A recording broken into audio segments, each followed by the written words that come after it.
ஆனால் யாருக்கெல்லாம் ஒரு அளவுக்கு மேலே பண்ணதுக்கப்புறம் வெறும் ராஜசாயிங்கிறது பொருளாக இருக்கிறதுனால நம்ம வந்து தெரியுமா கேட்கல வாஜ்பேயா யாச்சி அதான் வந்து திருப்பதி சொல்ல வேண்டிய பேர். ஏன்னா அவர் யாருக்கு ஒரு ரெண்டாவது யாருக்கு பண்ணி முடிச்சதுக்கப்புறம் சொல்ல வேண்டியதான் முடியாது. பறக்கிற வீட்டிலிருந்து ஒரு ஞாபகம் பண்ணிட்டார். அவருடைய ஒரு பூர்வீக கேட்டதுலாம் எல்லாருக்கும் ரொம்ப சந்தோஷப்படுது. அனந்தராம் டீச்சரை பற்றி தெரியாத யாருமே இல்லை. அனந்தராம் டீச்சருடைய தம்பி நாராயண டீச்சர் அவருடைய பேர் பாபு டீச்சர் பற்றி இப்பேற்பட்ட மாபெரிய நபர் குடும்பத்தில் வந்திருக்காங்க. அவர் குடும்பமே பிரவச்சனத்துக்கு இருப்பாங்க. அவருக்கு தெரியாத விஷயம் இல்லை. இவர் வந்து தாத்தாவுடைய பேர் புகழ் வந்து டச் பண்ணுவது இல்லாமல் அவர் செய்யாத சில காரியங்கள் கூட இவர் பண்ணியிருக்கார். நான் சமயத்தில் தெரிஞ்சுக்கணும்.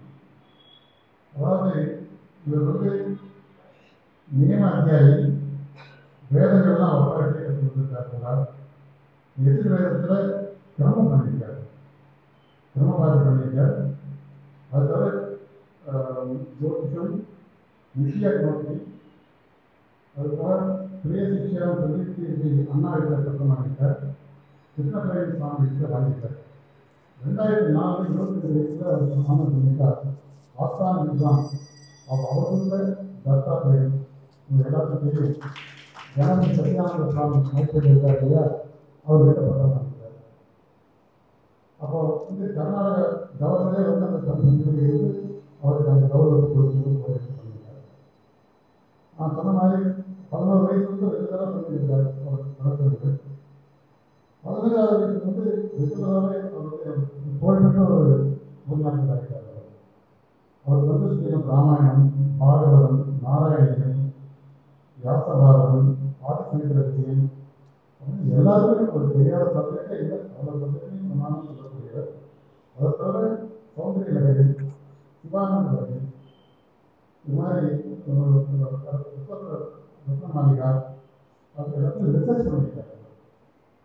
அவர் வந்து இதெல்லாம் பண்ணிக்கிறது இல்லாமல் அயோத்தியா காண்டம், அதுக்கப்புறம் நாகஜான சபாவில் பண்ணியிருக்கார். இன்னும் தொடர்ந்து வந்து 45 நாளைக்கு இதெல்லாம் பிரச்சனை பண்ணியிருக்காரு. நீங்கள் நேரம் குறைவாக இருக்கிறதுனால சுந்தரகாண்டத்தை பற்றி மட்டும் இதுக்கு நான் பிளான் பண்ண வேண்டியது நம்ம காலையில் சொன்னவர் தான். ஏன்னா அவரை பார்க்கும்போது எப்படியாவது வந்து நீங்கள் படிச்சு அப்படின்னு கேட்டவர். அதனால் அது ஒத்துக்கு வந்துட்டு வந்து நான் எப்படி உங்களை பிளான் பண்ணுறதுன்னு எனக்கு தெரியல. நீங்கள் இந்த தடவை வந்து போகிறாரு எவ்வளோ இன்னொரு பெரிய ஒரு பிளான் ஒரு ஏற்பாடு பண்ணி உங்களை பல நாட்கள் சேர்ந்து உங்களை அனுமதிக்க முடியாத ஒரு ஏற்பாடு பண்ணுறது நான் கண்டிப்பாக முயற்சி பண்ணுவோம். ஒரு 2 வருஷம் அதை பற்றி நான் சொல்லிட்டு நான் முடிச்சுக்கிறேன். அவர் வந்து இந்த அக்னிஹோத்திரம்லாம் பண்ணிக்கிறதுனால கடல் கடந்து போகிறதுன்னு ஒரு வழியாக வச்சுருக்காரு. போனால் அந்த காலத்தில் ஒரு புரிய இருக்குது. கடல் கடந்து போனால் அதுக்கு வந்து சில பரிகாரங்கள்லாம் பண்ணணும்னு. அதை அவர் போராடுறதுக்கு ஒன்றும் சொல்வதில்லை. தனக்கே ஒரு நியமம் வச்சுருக்கார். சோமயாகம் பண்ணியிருக்கார். அதுபோல நிறைய கர்வ தேவனை அவர் பண்ணியிருக்கார். இன்னும் சொல்லப்போனால் சுத்தமாக சொல்லப்போனால் இது மாதிரி யாகங்கள் பண்ணி இங்கே இந்தியாவில் எத்தனை பேர் இருக்காருன்னு பார்த்தா ரொம்ப குறைஞ்சு போயிடலாம். நம்ம ஸ்டேட்டில் இருக்கிற அவாய்ட் பண்ணிடுது. அது நீங்கள் பார்த்தீங்கன்னாக்கா ரொம்ப ஆச்சரியமாக இருக்கும். நம்ம ஹோல் நம்ம தமிழ்நாட்டில் இவ்வளோ தூரம் தெரிஞ்சு போயிருக்கிறவங்க ஒரு 100 பேர் பார்த்தீங்கன்னா நீங்கள் பார்த்துக்கலாம். அது எப்பேற்பட்ட காரியம் சொல்லிட்டு அவருக்கு வந்து நிறைய பயிற்சி கொடுத்துருக்காரு. தர்மாத்மா பிரவசனம் சொல்லி சிங்கேரி அவர் அங்கே வந்து அவர் ஆனர் பண்ணியிருக்கார். அதுபோல வந்து பல பேர்கள் வாங்கியிருக்கார். இந்தியாவிலேயே வந்து இது மாதிரி பண்ணிக்கக்கூடிய எல்லா யாருமே பண்ணியிருக்கிறோம். மொத்தம் 300 பேர் தான் இருக்கார். அப்படின்னு பார்த்தாக்கா இந்தியாவே ஒரு கிராமம் வந்து எங்கள் முறைப்படி செய்ய வேண்டிய விஷயங்கள் பண்ணணும்னு சாஸ்திரத்தை எடுத்து சாஸ்திரத்தை சொல்லிக்கூடிய ஒரு கைவிட்டு எண்ணக்கூடிய இப்போ ஒரு மகான் வந்து இந்த மாசம் ஒரு அதிசயம் என்னன்னு கேட்டால் தொடர்ந்து ராமாயணத்தை எப்படி எழுதுறது. இதுக்கு முன்னால் இங்கே வந்து பிரபாகர் அவர் சொன்னார். அவருக்கு முன்னால் வந்து ஈரோடு பாரதி அவர் சொன்னார். அவர் 2 பேருமே எங்களுக்கு இன்ஸ்பிரேஷன் தான் அண்ணன் பேசுகிறாங்க. அது ஒரு ஆக்சிடென்ட்டாக வந்துருக்கு. கடைசியாக ராமாயணத்துக்கு வந்து 2 நாள் சொன்ன பிரபாகரம் அவர் சுந்தரகாண்ட சொல்லி வச்சுருக்காங்க. இது தொடர்ந்து ராமாயணத்தை பற்றி கேட்கறது வந்து எல்லாம் ரொம்ப சந்தோஷம். அதுவே இப்போ அடுத்தது பிரம்மோத்சவம் நடத்தப்படுவது, தொடர்ந்து ஸ்ரீராமநவமி உற்சவம் நடத்தப்படுது, முன்னாள் சிவராத்திரி ஆரம்பிக்கிறது. தொடர்ந்து இந்த மாதம் பூரா எனக்கு வந்து விசேஷம் தான். ராமாயணத்தை முன்னிட்டு நீங்கள் வந்து ரொம்ப விசேஷம். இந்த மாதிரி நீங்கள் வந்து ஒத்து பண்ணுறதுக்காக எல்லா சாதனையும் நான் நமஸ்காரம் வந்து வரவேற்கிறேன்.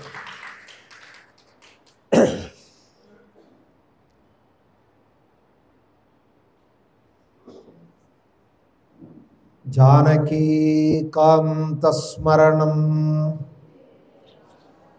गोपिका जीवनस्मरणं नमः पार्वती पतये सद्गुरुस्वामिनः आञ्जनेयस्वामिनः सदा बालरूपापि विघ्नाद्रिहन्त्रि महादन्ति वक्त्रापि पञ्चास्यमान्या विधीन्द्रादिमृग्या गणेशाभिधामे विधत्तां श्रियं कापि कल्याणमूर्तिः कल्पद्रुमं प्रणमतां कमलारुणाभं स्कन्दं भुजद्वयमनामयमेकवक्त्रं कात्यायनी प्रियसुतं कटिबद्धवामं कौपीनदण्डधर दक्षिणहस्तमीडे बेस कुरचिट्टु ट्रबल कूटुकु कोंजम कूड कृपासमुद्रं सुमुखं त्रिनेत्रं जटाधरं पार्वतीवामभागं सदाशिवं रुद्रमनन्तरूपं चिदम्बरेशं हृदि भावयामि कूजं तं राम रामेति मधुरं मधुराक्षरम् आरुह्य कविताशाखां वन्दे वाल्मीकिकोकिलम् आञ्जनेयमतिपाटलाननं काञ्चनाद्रिकमनीयविग्रहं पारिजाततरुमूलवासिनं भावयामि पवमाननन्दनं यत्र यत्र रघुनाथकीर्तनं तत्र तत्र कृतमस्तकाञ्जलिं बाष्पवारि परिपूर्णलोचनं मारुतिं नमत राक्षसान्तकं मनोजवं मारुततुल्यवेगं जितेन्द्रियं बुद्धिमतां वरिष्ठं वातात्मजं वानरयूथमुख्यं श्रीरामदूतं शिरसा नमामि दूरीकृतसीतार्तिः प्रकटीकृतरामवैभवस्फूर्तिः दारितदशमुखकीर्तिः पुरतो मम भातु हनुमतो मूर्तिः वैदेही सहितं सुरद्रुमतले हैमे महामण्टपे मध्ये पुष्पकमासने मणिमये वीरासने सुस्थितम् अग्रे वाचयति प्रभञ्जनसुते तत्त्वं मुनिभ्यः परं याख्यान्तं भरतादिभिः परिवृतं रामं भजे श्यामलं नमोऽस्तु रामाय सलक्ष्मणाय देवी च तस्यै जनकात्मजायै नमोऽस्तु रुद्रेन्द्रयमानिलेभ्यो नमोऽस्तु चन्द्रार्कमरुद्गणेभ्यः धर्मात्मा सत्यसन्धश्च रामो दाशरथिर्यदि पौरुषे च प्रतिद्वन्द्वः शरैणं जहि रावणिं सकृदेव प्रपन्नाय तवास्मीति च याचते अभयं सर्वभूतेभ्यः ददाम्येतद्व्रतं मम पीताम्बरं करविराजितशङ्खचक्र कौमोदकी सरसिजं करुणासमुद्रं राधासहायमतिसुन्दरमन्दहासं वातालयेशमनिशं हृदि भावयामि भक्तवात्सल्यजलधेः परमानन्दरूपिणः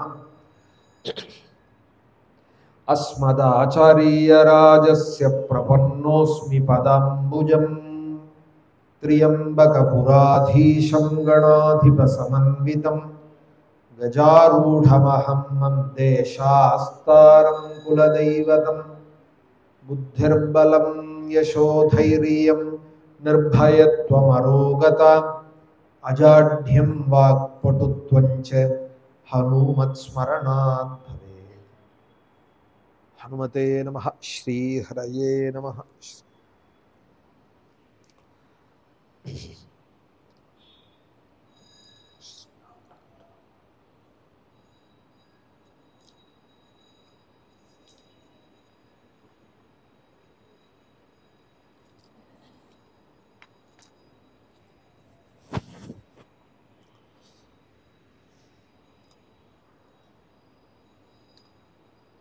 ततो रावणनीतायाः सीतायाः शत्रुकर्षणः इयेष पदमन्वेष्टुं चारणाचरिते पथि दुष्करं निष्प्रतिद्वन्द्वं चिकीर्षन् कर्मवानरः समुदग्रशिरोग्रीवः गवां पतिरिवा बभौ अथ वैदूर्यवर्णेषु शाद्वलेषु महाबलः धीरः सलिलकल्पेषु विचचार यथा सुखं द्विजान् वित्रासयन् धीमाने उरसा पादपान् हरन्ने मृगांश्च सुबहून् निघ्नन्ने प्रवृद्ध इव केसरी ससूर्याय महेन्द्राय पवनाय स्वयंभुवे भूतेभ्यश्चाञ्जलिं कृत्वा चकार गमने मतिम्।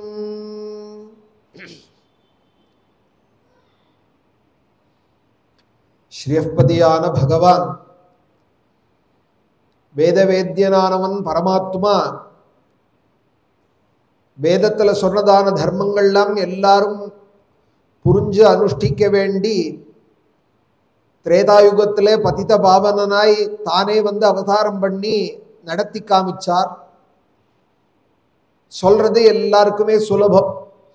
வேதத்துல இந்த இடத்துல இப்படி சொல்லியிருக்கு, சாஸ்திரத்துல இதுல இப்படி சொல்லியிருக்கு, அப்படி சொல்லியிருக்குங்கிறது நோட்ஸ் எடுத்துட்டு ஒரு 10 பேருக்கு லெக்சர் பண்ணிவிடலாம். இது போல சொல்றதே எவ்வளவு தூரம் சொல்றவாள் அனுஷ்டிக்கிறாள் அப்படிங்கிறது ரொம்ப முக்கியமானது.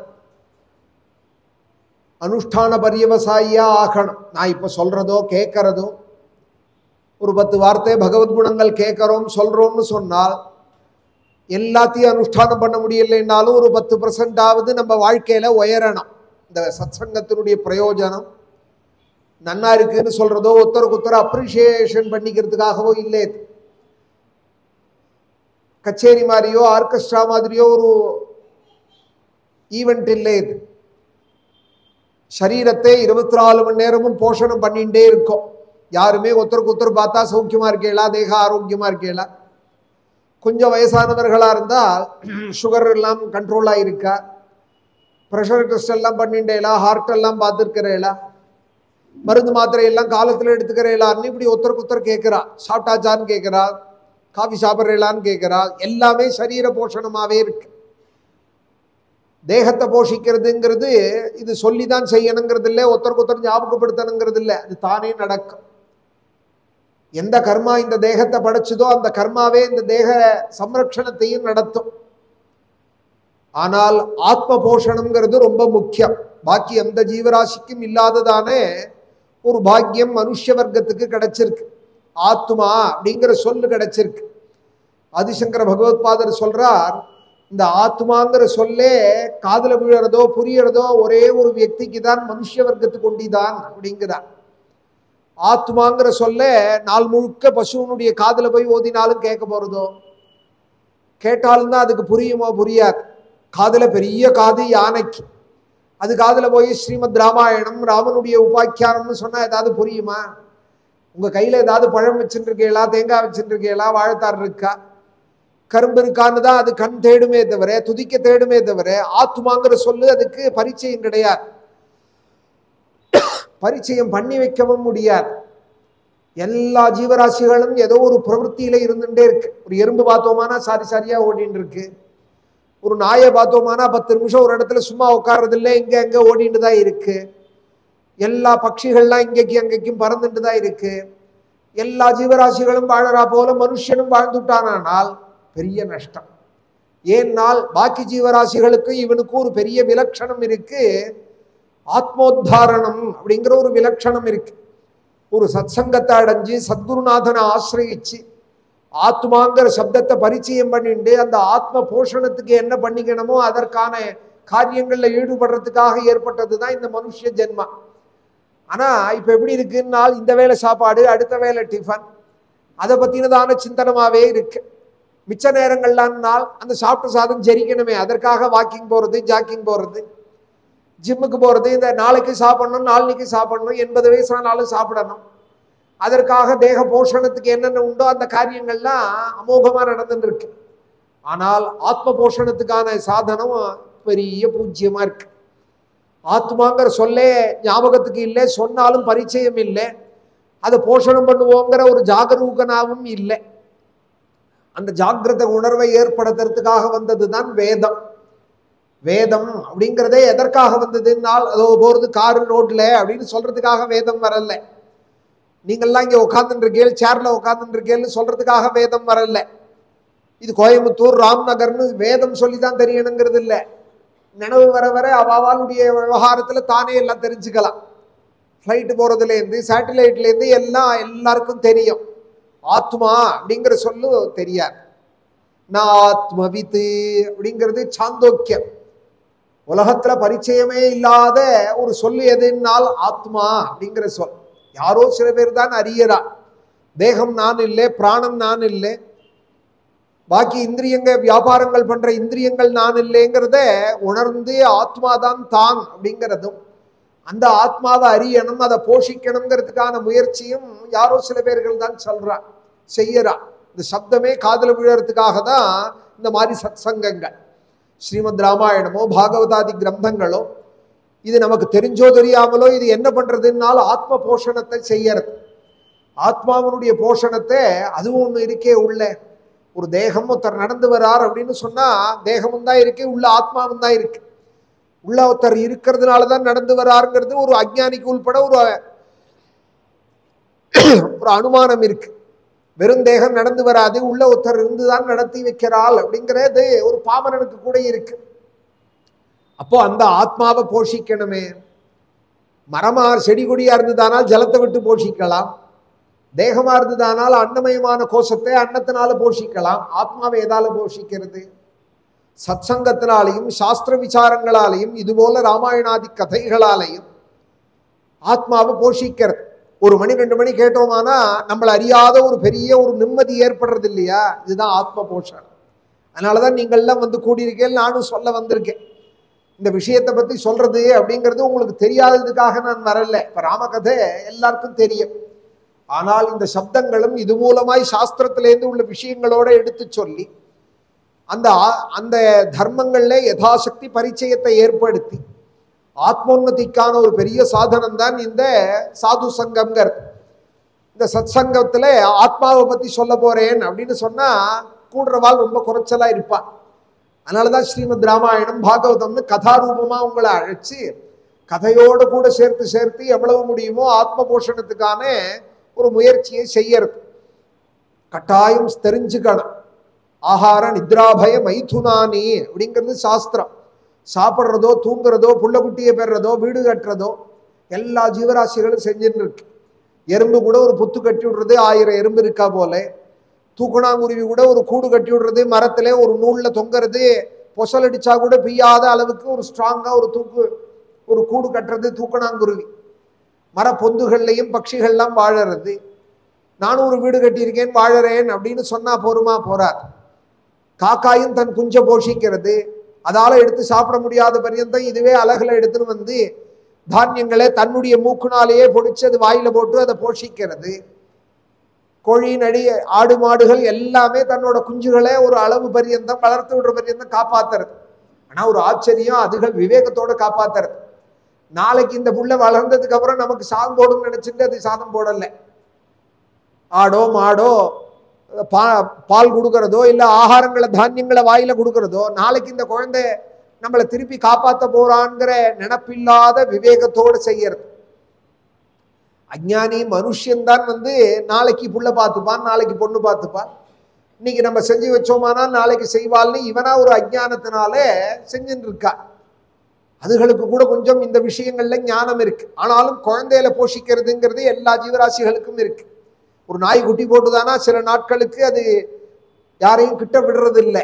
அந்த குட்டியை போய் யாராவது தொட போனாலானால் இந்த நாய்களொன்னு கத்தறது, தாய் நாய் கத்தறது. பூனையும் அப்பைக்கப்ப குட்டியை போட்டுதானால் அங்கங்க அப்படியே இடத்த மாத்தி வச்சுட்டு குட்டியை காப்பாத்தின்னு இருக்கு. குழந்தையில காப்பாத்துறதோ வீடு வாசல் இருக்கிறதோ ஆகாரங்களோ இல்லை நான் விதவிதமா சாப்பிட்றேனே, நாய் எப்படி சாப்பிட்றதானால் பிடிச்சிருக்குங்கிறது தானே இங்க முக்கியம். பிடிச்சிருக்குங்கிறது தானே. சாக்கடையில ஊடுறது பண்ணிக்கு பிடிச்சிருக்கு, பிடிச்சி அது செய்யறது அவளுக்கு பிடிச்சது தானே நாகரீகம்னு இப்ப ஆயிடுத்தோணும். பொதுவா ஒரு நாகரீக பழக்க வழக்கங்கள் இருந்தது போக இப்ப அவளுக்கு எது பிடிச்சிருக்கோ அது நாகரீகம். எனக்கு எது பிடிச்சிருக்கு நான் செய்யறேன் அப்படிங்கிறது அது ஜீவராசிகளுக்கு அது பிடிச்சிருக்கு செய்யறது. நானும் அப்படியே இருந்துட்டு போயிட்டேன்னு சொன்னா, வேலைக்கு போயிட்டு வந்தேன், 60 வயசு பரியந்தான் நானும் ஒரு வீடு கட்டினேன், நானும் புள்ள குட்டி எல்லாம் வளர்த்தேன், படிக்க வச்சேன், காப்பாத்தினேன்னு சொல்லி அதோட முடிஞ்சு போயிடுத்துனால் பெரிய நஷ்டம். ஜந்தூனாம் நரஜன்ம துர்லபம் அப்படின்னு ஆரம்பிக்கிறது விவேக சூடாமணி ஆதிசங்கர பகவத்பாதாளுடைய. கிடைக்காத ஜென்மாப்பா மனுஷ ஜென்மா. ஜந்துக்களுக்குள்ள 84 லட்சம் ஜீவராசிகள்ல அபூர்வமான ஜென்மா இந்த மனுஷ ஜென்மா. இதை பயனாக்கிக்கணும். பயனாக்கிக்கிறது கர்மனா மனசா வாச்சான்னு வாக்குனாலேயோ காயத்தினாலேயோ மனசுனாலேயோ ஏதோ ஒரு விதத்திலே பகவானோட ஒரு தொடர்பை ஏற்படுத்திக்கணும். அதற்காக ஏற்பட்டது தான் இந்த சத் சங்கங்கள். இப்ப நான் ராமாயணம் சொல்றேன் அப்படின்னு சொன்னா வாச்சிகமான ஒரு சம்பந்தம், பகவானை பத்தி சொல்றேன் அப்படின்னு. நீங்கள் காயமான ஒரு சம்பந்தம் காதை கொடுத்து இங்க உட்கார்ந்து சந்தையோட கூட இந்த ராமாயணத்தை சிரவணம் பண்றேன் அப்படிங்கிறது உங்களுக்கு மனசையும் இதுல வச்சு இன்னும் சந்தையோட கூட்ட கேட்டேலானால் இன்னுமே அதிகம் பலம். மனசை வச்சு கதை சொல்றது, மனசை வச்சு கேட்கறது மூலமாக நமக்கு இதுக்கு மேல பாக்கியம் என்ன இருக்கு? இந்த நேரம்தான், இந்த ஆத்ம போஷணம் பண்ற நேரங்கள் தான் பாக்கி மிருகங்களுக்கும் நமக்கும் ஒரு விலட்சணம் இருக்கு. அதால ராமான்னு சொல்ல முடியாது, நம்மளால சொல்ல முடியும். அதால ராமா கதை கேட்க முடியாது, நம்மளால கேட்க முடியும். பெரிய தொண்டை இருக்கு கழுதைக்கு, கத்தினா 4 தெருக்கு கேட்கறது. அதால நாமாவளி பாட முடியுமா? அதால ராமாயண ஸ்லோகம் ஒன்று படிக்க முடியுமா? தொண்டை இருந்ததுனால ஆயிடுத்துன்னு சொல்ல முடியுமா? பெரிய காது இருக்கு யானைக்கு, ராமாயணம் கேட்க முடியுமா? அதால நமக்கு தானே முடியும். மனுஷ ஜென்மாவுக்கு தானே இது பெரிய பாக்கியம். ஒரு நாளைக்கு ஒரு பொழுதாவது சில நேரமாவது பகவானோட ஒரு தொடர்பை ஏற்படுத்திக்கணும். ஒரு தொடர்பை ஏற்படுத்திக்கணும். அதற்காக தான் பழைய காலங்களில் சாயரக்ஷா ஆச்சுன்னால், சாயரக்ஷ பர்யந்தம் ஏதோ குடும்ப அலுவல்கள், வீடை பார்த்துக்கணும், ஆபீஸுக்கு போகணும், அவர்களுடைய தேக விஷயங்கள்ல ஈடுபட்டா கூட அஸ்தமிச்சதுக்கு அப்புறம் என்ன பண்ண போறா? அந்த அஸ்தமிச்சதுக்கு அப்புறமாவது ஒரு புண்ணிய கதைகள்ல மனசை ஈடுபடுத்தணும். பகவானோடு ஒரு 1/2 மணி 1 மணி தொடர்பை ஏற்படுத்திக்கிறதுக்காக தான் இந்த மாதிரி சத் சங்கங்கள் ஏற்பட்டது. இந்த மாதிரி மண்டபங்கள், ஆலயங்கள், மட்டங்கள், எல்லாருமா ஒரு இடத்துல. வீட்டுல ஒருமைப்படாது மனசு. வீட்டுல இருந்தோமானால் வீட்டையே தான் சுத்தி சுத்தி வரும் மனசு. பொது இடத்துக்கு வந்துட்டோமானால் இப்ப வீட்டை பத்தின நினைவு இருக்காது. பொது இடத்துக்கு வந்ததுனால நிம்மதியா பகவான் இடத்துல மனசை வைக்கிறதுக்காக ஏற்பட்டதுதான் இது மாதிரி ஹால் எல்லாம், மடங்கள், சத் சங்கங்கள்லாம் அதுக்காக ஏற்பட்டதுதான். புண்ணிய கதைகளை கேட்கணும், பகவன் நாமத்தை சொல்லணும். ஆத்மோன்னதைக்கு நம்மளால என்ன முடியுமோ ஒரு அடி நித்தியமே அதற்கான முயற்சியில ஈடுபடணும். ஒரு அடியாவது எடுத்து வைக்கணும் அன்றாடம். ஒரு 10 நிமிஷமாவது ராம ராம ராமான்னு ராமநாமம் சொன்னோம்னு இருக்க.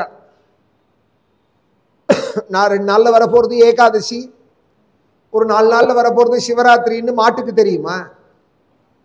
எனக்கும் தெரியாதுன்னு சொன்னால் அப்ப ஆடு மாட்டுக்கு எனக்கு என்ன வித்தியாசம்? இன்னைக்கு நவமே ஆச்சு, 2 நாள் ஆனா ஏகாதசி வர போறதுன்னு மாட்டுக்கு தெரியாது. வாசல்ல போறதே நாய்க்கு 4 நாள்ல சிவராத்திரி வர போறதுன்னு தெரியுமா? அதுக்கு தெரியாது. எனக்கும் தெரியாம இருந்ததுன்னா ஒரு அமாவாசை தெரியாது, ஒரு சிவராத்திரி தெரியாது, ஒரு ஏகாதசி தெரியாது. கடத்தரு போற காலத்துல கீரைக்காரம்மா சொல்றாள், அகத்தி கீரை வாங்கிக்க சாமி, நாளைக்கு துவாதசிங்கிறான். அப்பதான் இவனுக்கே தெரியறது இன்னைக்கு ஏகாதசி. கீரக்காரம்மா சொல்லி தெரியறா போல ஆயிடுத்து துவாதசியும் ஏகாதசியும். நம்மளோட நிலை அப்படி இருக்கு. அப்படி இருக்கலாமா?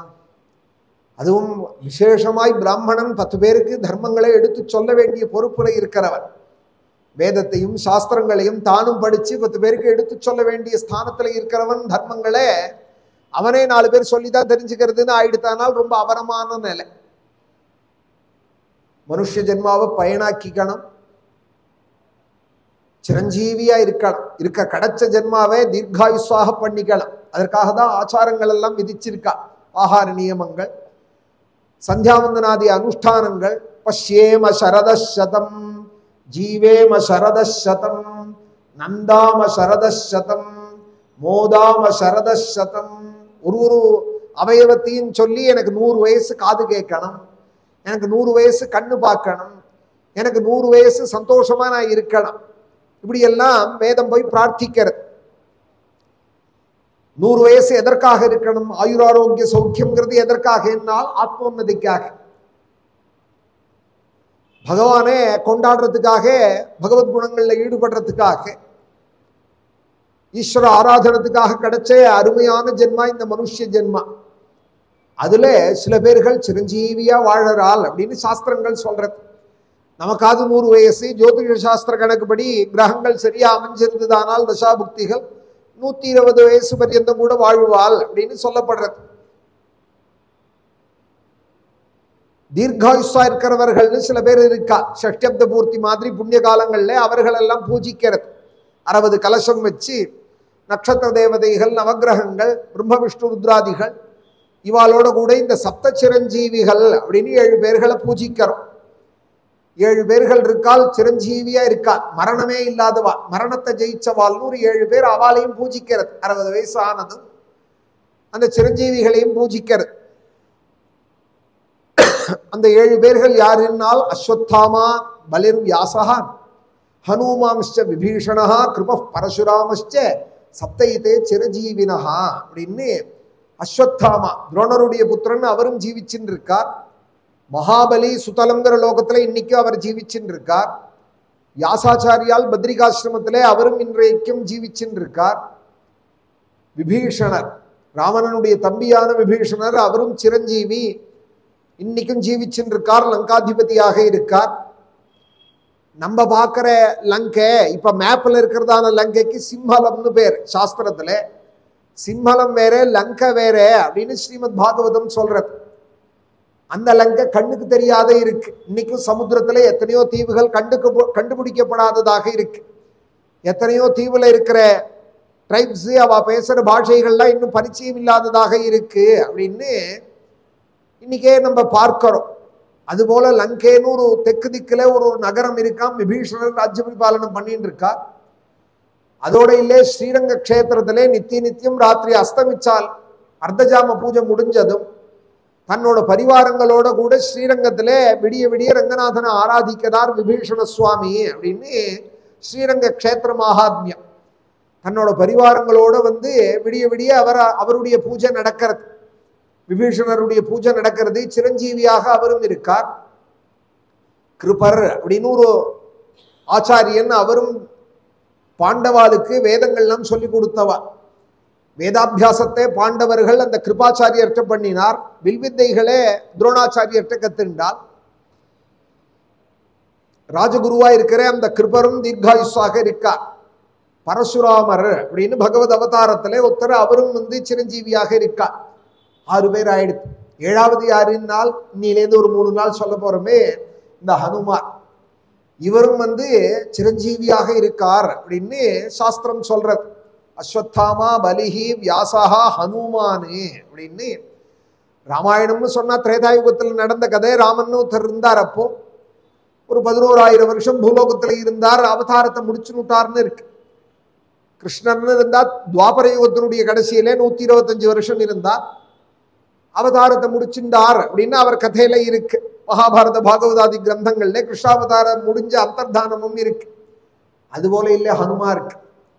ராமாவதார கிருஷ்ணாவதாரம்னா நேற்றுக்கு நடந்த கதையை சொல்றோம்னு, ஹனுமாரை பத்தி சொல்ல போறோம். இன்னிலேருந்து 3 நாளைக்கு இருக்கார். இப்ப பிரசன்ட்ல இருக்கிறவரை பத்தி சொல்ல போறோம். பாக்கி கதைகளுக்கும் இவரோட கதைக்கு என்ன பெரிய வித்தியாசம்னா, இவர் இருந்துன்னு இருக்கா. எங்க இருக்கா? கோவில்கள்ல அர்ச்சாமூர்த்திகளாக இருக்கிறதுங்கிறது எல்லா அவதாரமுமே இருக்கா. உருவத்தோட சிரஞ்சீவியா இருக்காருங்கிறதுல எங்க இருக்கால்னால் ஹிமயமலையில கந்தமாதன பர்வதம் அப்படின்னு ஒரு மலை இருக்கு. ஓம் கந்தமாதன சைலஸ்தாய நமஹா. கந்தமாதன பர்வதத்திலே வசிக்கிறார் ஹனுமார் அப்படின்னு அவருடைய அஷ்டோத்தரத்திலே ஒரு அர்ச்சனை. கந்தமாதன மலையினுடைய சிகரத்துல அவர் இருக்கார். கிம்புருஷ வருஷம் அப்படின்னு பேரு. பாரத வருஷத்துக்கு பக்கத்துல இருக்கிறதான பிரதேசங்கள். அங்க 10,000 கிம்புருஷர்களோட கூட, கந்தர்வர்களோட கூட, கிம்புருஷர்கள் கந்தர்வர்கள்னா ரொம்ப நன்னா கானம் பண்ணக்கூடியவா, வாத்தியங்கள்லாம் வாசிச்சுண்டு கானங்கள்லாம் பண்ணக்கூடியவர்கள். அந்த கந்தர்வர்களோட கூட என்ன பண்ணிட்டு இருக்கார் அவர் அப்படின்னு பாகவதம் சொல்றது. 10,000 கந்தர்வர்களே ஸ்ரீமத் ராமாயணத்தை இடவிடாத பகலும் ராத்திரியும் பாராயணம் பண்ண சொல்லி கேட்டு இருக்கார் அப்படின்னு ஹனுமாருடைய கதை சொல்றது.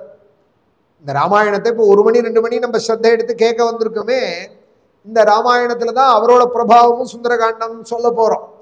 ஆனா இந்த ராமாயணம் 24,000 ஸ்லோகமாக இருக்கிற இந்த பாகத்தை கிம்புருஷர்களை விட்டு அனவரதமும் பாட சொல்லி 10,000 பேரை பாட சொல்லி ஒரு ஹனுமான் கேட்கிறார். 10,000 பேர்களா சேர்ந்து பாடுறால். பத்ரிகாசிரமத்துக்கு மேல இருக்கு அந்த கந்தமாதன சிகரம்ங்கிறது.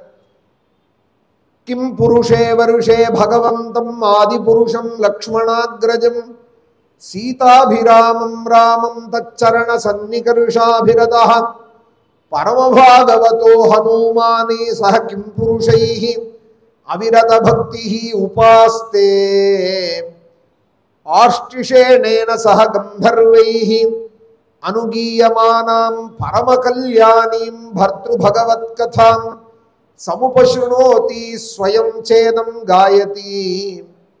ஓம் நமோ பகவதே உத்தம ஸ்லோகாய நம ஆரியலக்ஷணசீலவ்ரதாய நம உபசிக்ஷிதாத்மனே உபாசிதலோகாய நம சாதுவாத நிகஷணாய நமோ பிரம்மண்ய தேவாய மகாபுருஷாய மகாராஜாய நமஹா இதி. இப்படி ஒரு மந்திரத்தை அவர் ஜபிச்சுட்டே ராமாயணம் கேட்குதா.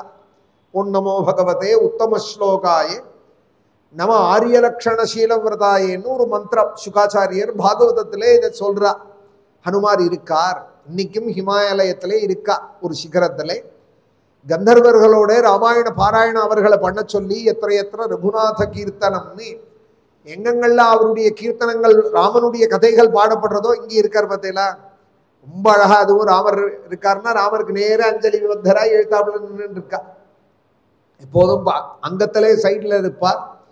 இங்க நம்ம ராம்நகர் ராமர் கோவில்ல ஒரு அழகு, ராமருக்கு முன்னாடி அஞ்சலி பத்தராய் எழுத்தாப்புலயே நின்று இருக்கா. கும்பகோணத்துல நாயக்க மன்னர் ரகுநாத நாயக்கர் அப்படிங்கிற மன்னர் கட்டினே ஒரு ராமர் கோவில் இருக்கு. மகாமக குளக்கரைக்கு பக்கத்திலேயே இருக்கு. கும்பேஸ்வர கோவிலுக்கு இன்னண்டை இருக்கு. அங்க ஹனுமார் ராமருடைய சந்நிதியிலேயே உட்கார்ந்துட்டு கையில தம்புரா போட்டு ஒரு கையில ராமாயண பாராயணம் பண்ணிட்டு இருக்கார் அப்படின்னு அங்க போனா பார்க்கலாம். ஒரு கையில தம்புரா மீட்டு ஒரு கையில ராமாயண புஸ்தகம் வச்சுட்டு ரொம்ப பிராச்சீனமான ஆலயம். பெரிய பட்டாபிராமர் 12 அடி உயரம் இருப்பார். உட்கார்ந்துட்ட ராமரே 12 அடி உயரமா. நாயக்கர்கள் எப்போதும் பெரிய பெரிய சிற்பங்களை தான் பண்ணுவா.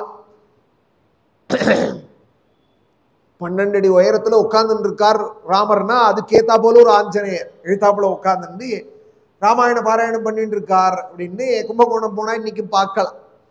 சில இடங்கள்ல அப்படி கானம் பண்ணிட்டு இருக்கார், சில இடங்கள்ல தியானம் பண்ணிட்டு இருக்கார், சில இடங்கள்ல ராமநாம ஜபம் பண்ணிட்டு இருக்கார். நாமக்கல் போனோமானால் கையை அஞ்சலி ஹஸ்தராய் இருக்காரே, அந்த ஹனுமாருடைய 2 கைக்கு இடுக்குல பார்த்தோமானா ஜபமாலை இருக்கு.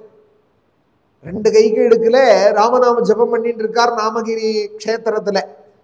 ஆனா அதை பார்க்கிறவாள் ரொம்ப குறைச்சலா இருப்பா. கழுத்துல போட்டிருக்கிற வடமாலையை பார்க்கிறவாள் தான் அதிகம் இருப்பா. எத்தனை வடையில கோத்தால், எத்தனை பேர் கட்டினால், எவ்வளோ வடையில கட்டியிருக்குன்னு வடமாலையை பார்த்துட்டு இருப்பாளே தவிர கையில இருக்கிற ஜபமாலையை பார்க்கிறவாள் குறைச்சலா இருப்பா. எப்பொழுதும் ராமநாம ஜபம் பண்ணிட்டு நமக்கு சொல்றா.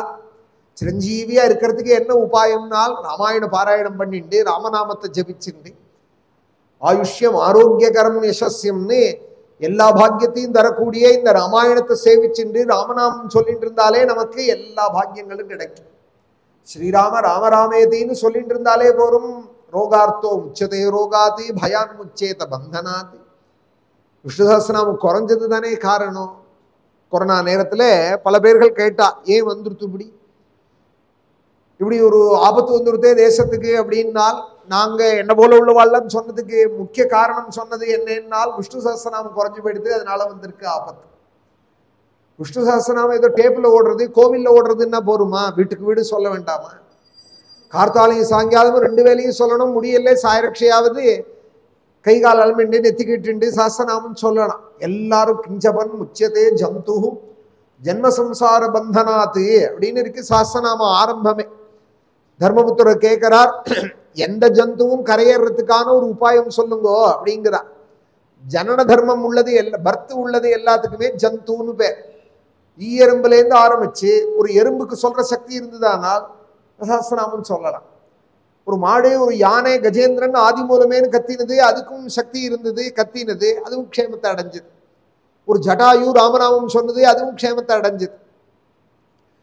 சொல்ற சக்தி இருக்கிறவாள் எல்லாருமே சஹஸ்ரநாமம் கட்டாயம் சொல்லணும். பகவான் நாமத்தை கட்டாயம் சொல்லணும். அது சொல்ல சொல்ல வியாதியே வராது. வியாதியே வராது. ரோகார்த்தோ முச்சதே ரோகாதுன்னு அந்த ஆரோக்கியத்தை ஹனுமார் அவருடைய தன் சரித்திரத்திலேருந்து காட்டுறார். சப்த சிரஞ்சீவியில ஒரு சிரஞ்சீவியா இருக்கார் ஹனுமார்னா அதுக்கு முக்கிய காரணம் என்னன்னால், எப்பொழுதும் ராமாயணத்தை சேவிச்சுட்டு இருக்கார், ராமனை நினைச்சுட்டு இருக்கார், ராமநாமம் சொல்லிட்டு இருக்கார்.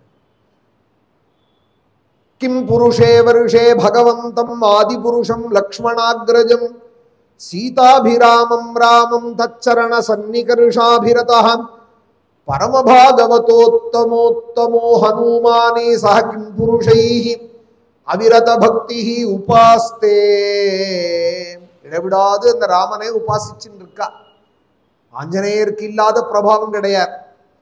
அவருக்கு எல்லா விதமான வீரத்திலையும் அவருக்கு மிஞ்சினவாள் யாரும் கிடையாது, பலத்திலையும் அவருக்கு மிஞ்சினவாள் யாரும் கிடையாது, புத்தியிலையும் அவருக்கு மிஞ்சினவாள் யாரும் கிடையாது. எல்லாம் உடைய அந்த ஹனுமார் வினயத்திலையும் தனக்கு மேல யாரும் இல்லை அப்படின்னு ராமன் முன்னாடி கை கூப்பிண்டு, சில இடங்கள்ல மண்டிட்டு, வாய் பொத்திண்டு, அடக்கத்திலையும் அப்படி இருக்கா. அறிவு மாத்திரம் இருந்தா வாழ்ந்துட முடியாது, அடக்கமும் இருந்தாதான் வாழ முடியும். அடக்கம் அப்படிங்கிறது வினய சம்பத். அதுவும் ஹனுமார் நமக்கு சொல்லி கொடுக்கிறார். அடக்கம்தான் நமக்கு பெரிய பாக்கியங்கள் எல்லாம் கொடுக்கும். லங்கைக்கு போயிட்டு வந்ததும் ஹனுமார் கை கட்டி வாய் பொத்தி ஜாம்பவான் அங்கதன்ட்டே போயிட்டு வந்த கதையை சொல்றார். சுந்தரகாண்டம் 58வது சர்க்கம். பெரிய சர்க்கம், லங்கைக்கு போனது வந்தது, அங்க நடந்த கதைகள் எல்லாம் சொல்றார். அப்ப வினயத்தோட கூட வாய் பொத்தி ஜாம்பவான் அங்கதாதிகள்கிட்ட சொல்றதே ஜாம்பவான் சொல்றார், இவ்வளவு பெரிய காரியத்தை பண்ணிட்டு ஹனுமன்னே இவ்வளவு அடக்கமா இருக்கியேப்பா, இது என்ன காமிக்கிறதுனால் இன்னும் மேல பெரிய பெரிய ஸ்தானத்தை நீ அடைய போற, அதோட அடையாளத்தை காட்டுறதுன்னா சன்னதிரி தவாக்கியாதி பவிஷ்யத் சுபயோக்கியதாம் அப்படின்னா உயர்ந்த காரியத்தை பண்ணிட்டு அடக்கமா இருக்கிறது. இப்பெல்லாம் சின்ன காரியத்தை பண்ணிட்டே பெருசா வானத்தை பார்க்கிறார். அவ்வளோ பெரிய காரியத்தை பண்ணின ஹனுமார் ராமர் முன்னாடி எப்படி இருக்கார்? அந்த அடக்கத்தையும் நமக்கு சொல்லி கொடுக்கிறார் அந்த ஹனுமார். அவருடைய பிரபாவத்தை சொல்லக்கூடியதான சுந்தரகாண்ட் ராமருக்கே ரொம்ப பிரீதிகரமானது.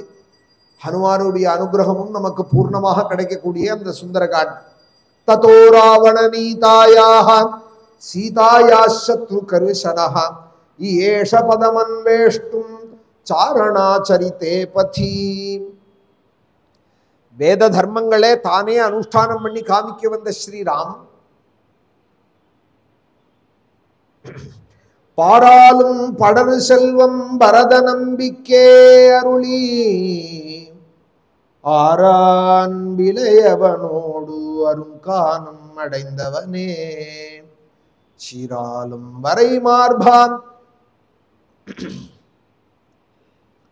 திருக்கண்ணபுரத்தரசே தாராலும் நீன் முடி எந்தாசரதி தாலேலோ சுற்றமெல்லாம் பின்தொடர தொல்கானம் அடைந்தவனே அற்றவர் கருமருந்தே அயோத்தி நகர்கதிபதியே கற்றவர்கள் தாம் வாழும் கணபுரத்தென் கரும நீயே சிற்றவை தன் சொற்கொண்டே ஸ்ரீராமா தாலேனோ தேவரையும் அசுரரையும் திசைகளையும் படைத்தவனே யாவரும் வந்தடி வணங்க அரங்க நகர்த்துயின்றவனே காவிரி நல் நதி பாயும் கணபுரத்தென் கரும நீயே ஏவரி வெஞ்சிலை வலவாராகவனே தாலேலோ. ராமாயணத்தை முழுக்க 10 பாட்டாக பாடினார் குலசேகரர் அப்படிங்கிற ஒரு ஆழ்வார். கொள்ளிநகர் குலசேகரன் அப்படிங்கிற ஆழ்வார் திருக்கண்ணபுரம்ங்கிற க்ஷேத்திரம் வந்தார். வந்த இடத்துல கோவில் சாத்தி விட்டார். அர்த்தஜாமம் ஆயிடுத்து. இவர் வரத்துக்கு கொஞ்சம் நேரம் ஆயிடுத்து. பெரிய ராஜா கொள்ளிநகர் படைகளோட வந்திருக்கார். ராஜ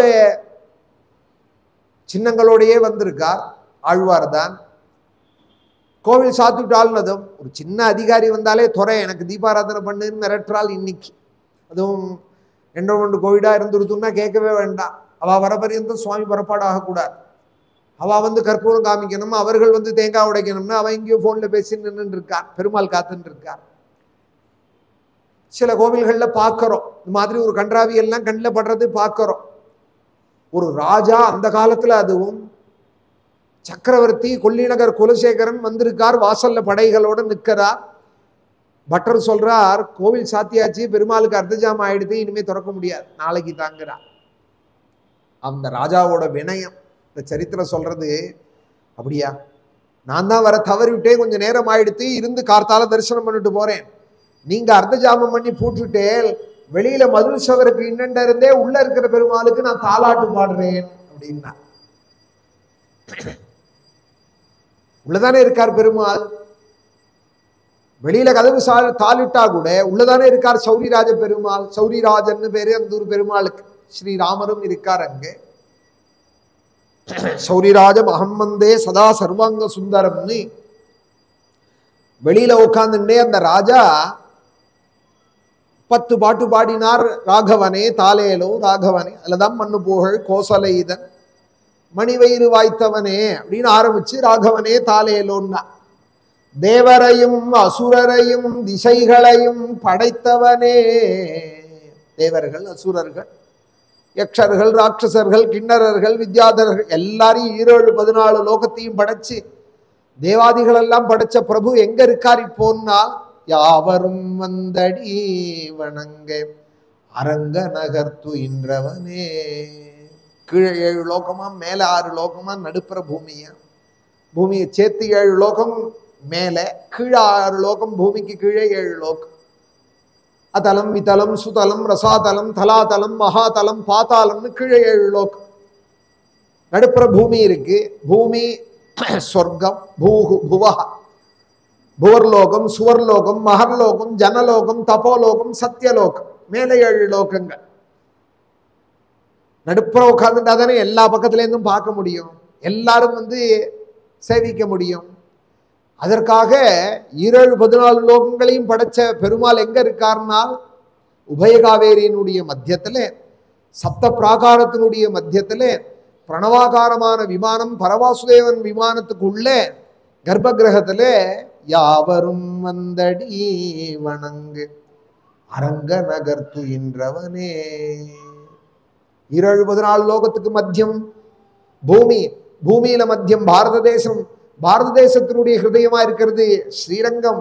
ஸ்ரீரங்கத்துக்குள்ள சப்த பிராகாரத்துக்குள்ள மத்தியமாக வந்து ஆதிசேஷ தல்பத்துல படுத்துட்டு இருக்கா. இங்க படுத்துட்டு இருக்கிறவர் தான் தேவர்களையும் அசுரர்களையும் படைச்சார். இங்க படுத்துட்டு இருக்கிறவர் தான் திரேதாயுகத்திலே ஸ்ரீராமனாக அவதாரம் பண்ணி பாராளும் படரு செல்வம் பரத நம்பிக்கே அருளி அத்தனை ஐஸ்வர்யத்தையும் பரதனை வச்சுக்கட்டும்னு சொல்லிவிட்டு ஆரான்பிலையவனோடு அருங்கானம் அடைந்தவனே. ஆராத அன்புடைய லக்ஷ்மணனோட கூட வனவாசம் மேற்கொண்டார். அன்புடைய லக்ஷ்மணன் சொன்னா போருமே, ஆராத அன்புன்னு சொல்றாரே. மாறாத அன்பும்பா. சில இடத்துல மாறாத காதல் அப்படிம்பார் இந்த ஆழ்வார். வாளால் அறுத்து சுடினும் மருத்துவன்பால் மாறாத காதல் நோயாளன் போல் அப்படிம்பார். மாறாத காதல்பார். இங்க சொல்றார் லக்ஷ்மண பக்தியை சொல்றதே ஆறாத காதல் அப்படிங்கிறார். ஆறாத காதல்னா அப்ப ஆறி போற காதல்னு ஒண்ணு இருக்கு. இட்லி போல காஃபி போல சூடா இருக்கிற இட்லி, ஆறிப்போன இட்லி, சூடான காஃபி, ஆறிப்போன காஃபின்னு சொல்றா போல அன்புலையும் இருக்கு போல இருக்கு. இல்லைன்னா ஆழ்வார் மெனக்கட்டே எதுக்கு சொல்லணும்? ஆறாத அன்புங்கிறாரே, அப்ப ஆறாத அன்புன்னா என்னது நமக்கு தெரியாது. ஏன்னா நமக்கெல்லாம் எதிர்பார்ப்போடு இருக்கிற அன்பு. கல்யாணம் ஆறத்தே இருக்கிற பிரேம 10 வருஷம் கழிச்சு இருக்குமா? 15 வருஷம் கழிச்சு இருக்குமா? கல்யாணம் ஆன புதுசுல எங்கேயும் போகாதீங்க, ஆபீஸ் போனா கூட அழுதுன்னு இருந்த அம்மா 10 வருஷம் ஆனதுமே உங்களுக்கு இப்ப ஆபீஸ்ல ஒன்றும் வெளியூர் டூர்லாம் கிடையாதா அப்படின்னு அவருக்கு அந்த அம்மா கேட்கிறா. அந்த கணவன் கேட்கிறா, நீ பிறந்த வீட்டுக்கு போய் ரொம்ப நாள் ஆறுதே, பிறந்ததுக்கு போறியா? டிக்கெட் போட்டு தரட்டுமா? ஃப்ளைட்ல கூட நாள் போட்டு தரேன். நேற்று கல்யாணம் ஆன போது அப்படி சொல்லலையே, கல்யாணம் ஆகி கொஞ்ச நாளைக்கு அப்படி சொல்லலையே, 10 வருஷம் ஆனது இப்படி ஒரு பேச்செல்லாம் வந்துடுதே, எதிராளேன்னா ஆறி போயிடுது. அன்பு ஆறி போயிடுது. ஆறி போனதுக்கு என்ன காரணம்னா எதிர்பார்ப்பு இருக்கிற அன்பு ஆறி போயிடும். எதிர்பார்ப்போட ஒரு அன்பு செஞ்சோமானால் எதிர்பார்ப்பு எப்போதுமே குறைவுதான். எதிர்பார்த்தது கிடைக்கலைனாலும் அன்பு குறைஞ்சு போயிடும். எதிர்பார்த்தது குறைவா இருந்தாலும் என்னத்தை பெருசா செஞ்சு விட்டார், நான் பெருசா எதிர்பார்த்தேன் ரொம்ப சின்னதா இருக்கு, நான் அதை எதிர்பார்த்தேன் இதை செஞ்சார், இதை எதிர்பார்த்தேன் அதை செஞ்சார்னு எதிர்பார்ப்பு ஒரு சங்கல்பம் ஒண்ணு இருந்ததானால் எதையும் அனுபவிக்க விடாதது. அந்த அன்புங்கிறது சுத்தமானதுதான். அது எதிர்பார்ப்போட சங்கல்பத்தோட ஆயிடுதுன்னால் அப்புறம் அந்த அன்பை அனுபவிக்க முடியாது. அந்த சங்கல்பத்திலேயே தான் இருக்கும் மனசு. அப்ப எதிர்பார்ப்போட இருக்கிற அன்பு ஆறி போயிடும். லக்ஷ்மணருடைய பக்தி, ஹனுமாருடைய பக்தியெல்லாம் என்னன்னா அவ்வளோ பெரிய காரியத்தை சுந்தரகாண்டத்துல செஞ்சுட்டு வந்தார். ஹனுமன்னு நான் உனக்கு என்ன செய்வேன்னு கேட்கிறார் ஸ்ரீராமர். நீ செய்த கவனிக்கில்லை கைமாறு அப்படின்னார் ஆழ்வார். நீ செஞ்சதுக்கு என்னால ஒன்னும் கைமாறு செய்ய முடியாதேங்கிறார். ஹனுமார் கை கோப்பின்னு நிற்கிறார். எதுவுமே எதிர்பார்க்கல. கடைசி பரியந்தம் ஹனுமாருக்கு என்ன வேணும்னு கேட்க முடியல ராமரால. இன்ன வேணும்னு ஹனுமாரும் ஒண்ணு கேட்டதில்லை ராமர் இடத்துல. லக்ஷ்மணரும் அப்படித்தான். ஆரம்பத்திலேருந்து கடைசி பரியந்தம் லக்ஷ்மணர் ஒன்னை எதிர்பார்த்து ராமன்ட்ட பழகினார் அப்படிங்கிறது கிடையாது. எதிர்பார்ப்பு இல்லாத அன்பு, அன்புக்காக அன்பு. ஒரு எதிர்பார்ப்பும் இல்லாத ஜடம் மாதிரி வேலை செய்ய முடியுமா? ராப்பகலா கண் விழிச்சுண்டு வனவாசத்துல அவ்வளவு கைங்கரியம் பண்ணாரே லக்ஷ்மணர், ஒரு எதிர்பார்ப்பு கூட இல்லாத பண்ணியிருப்பார். எதிர்பார்ப்பு இல்லாத எந்த காரியத்துல யார் ஈடுபடுவார்? ஒரு பிரயோஜனம் இல்லாத காரியத்துல யார் ஈடுபடுவார்னால் ஒரு பெரிய பிரயோஜனம் இருக்கு. பக்தி செய்யறதுல என்ன பிரயோஜனம்னால் பக்திக்காக பக்தி செய்யறது, அந்த பக்தி வளரணுங்கிறதுக்காக பக்தி செய்யறது. இப்போ கோவிலுக்கு எல்லாரும் வர இல்லையா, கூட்டம் கூட இல்லையா, கோட்டிக்கணக்கா உண்டியல்ல பணம் போட இல்லையா? என்னோட ஆச்சாரியன் அடிக்கடி சொல்லுவார், திருப்பதிக்கு போனா உண்டியல்ல பணத்தை போடாதரா, ஒன்ன போடுடா பெருமாளுக்கு அப்படின்பா. மணிப்பிரஸ்லேருந்து அப்படி 4 நோட்டை தேய்ச்சி எண்ணி உண்டியல்ல போட்டு வர்றது பக்தி கிடையாதுரா, ஒன்ன போடு உண்டியல்லேம்பா. ஒன்ன போடுன்னா நம்ம ஏறினோம்னா போலீஸ் வந்து பிடிச்சி விடுவா. நம்ம ஏறி உண்டியல்ல விழுறது இல்லை, ஒன்ன போடுறதுங்கிறது. உன் அடிக்கீழ் அமர்ந்து புகுந்தேனே அப்படிங்கிறார் ஆழ்வார். திருமலையில தான் உள்ள பெருமாள்கிட்ட தான் சொல்றார் திருமங்கை ஆழ்வார். உன் அடிக்கீழ் வந்து அமர்ந்து புகுந்தேனே, உன் கால் இடுக்குக்குள்ள நான் வந்துட்டேன், உள்ள புகுந்துட்டேன், இனி உன்னை ஒரு நாளும் விட மாட்டேன். எம்பெருமான் பொன்மலை மேல் ஏதேனும் ஆவேனே, புல்லா இருப்பேன் பூண்டா இருப்பேன், இந்த காட்டுல சுத்துற திருமலையில காட்டுல இருக்கிற சுத்துற நரியா இருப்பேன், ஆகாசகங்க தீர்த்தத்துல மீனா இருப்பேன், மீனை கொத்தி திங்கிற குருகா இருப்பேன். ஒரு பாட்டு, நான் அர்த்தத்தை மாத்திரம் சொல்றேன். திருமலையில அப்படி உருகி ஆழ்வார் சொல்றார் கடைசியில, எம்பெருமான் பொன்மலை மேல் ஏதேனும் ஆவேனே. எல்லாத்தையும் சொல்லிவிட்டு நான் இப்படி இருப்பேன் அப்படி இருப்பேன்னு அந்த சங்கல்பம் கூட எனக்கு என்னத்துக்கு? நான் மீனா இருப்பேன் குருகா இருப்பேன் நரியா இருப்பேன்னு நான் என்னத்துக்கு சொல்லணும்? பெருமாள், அதுவும் பெருமாளோட இஷ்டம். ஆனா என்னை வச்சுக்கிறது திருமலையில அவன் நிழல்ல வச்சுக்கிட்டு, படியாய் கிடந்தும் பவழவாய் காண்பேனே, எம்பெருமான் பொன்மலை மேல் ஏதேனும் ஆவேனே அப்படிங்கிற இந்த பக்திக்காக பக்தி செய்யற, அது எதிர்பார்ப்பாகாது. அன்பு வளரணுங்கிறதுக்காக பக்தி செஞ்சாலானால் அது எதிர்பார்ப்பா ஆகாது. அதுபோல ஒரு அன்பாம் லக்ஷ்மணரோட பாராலும் படரு செல்வம் பரத நம்பிக்கே அருளி ஆரா அன்பிலையவனோடு அருங்கானம் அடைந்தவனே சுற்றமெல்லாம் பின்தொடர கூடையே வருது அயோத்தியா ஜனங்கள். காசுக்காக கூட்டின கூட்டம் இல்லை. கூட்டம் கூடுறது இப்பவும் பார்க்கிறோம். யார் வாழ்கைன்னு சொல்லணும், யார் ஒழிகைன்னு சொல்லணும்னு நடுப்புற கூட்டத்தில் இருக்கிறவளை போய் கேளுங்க, தெரியாது. என்னமோ கொடுக்கறேன்னு வந்து கூப்பிட்டுருக்காள், கொடுக்க போறாள், அதுக்காக வந்திருக்கும். அது சாப்பாடோ பணமோ ஏதோ கொடுக்க போறா, அதுக்காக கூடுற கூட்டம். இந்த கூட்டம் ராமனுக்குன்னு கூட்டினது எதற்காக என்னால் தர்மத்துக்காக, சத்தியத்துக்காக, ராமனுடைய அன்புக்காக.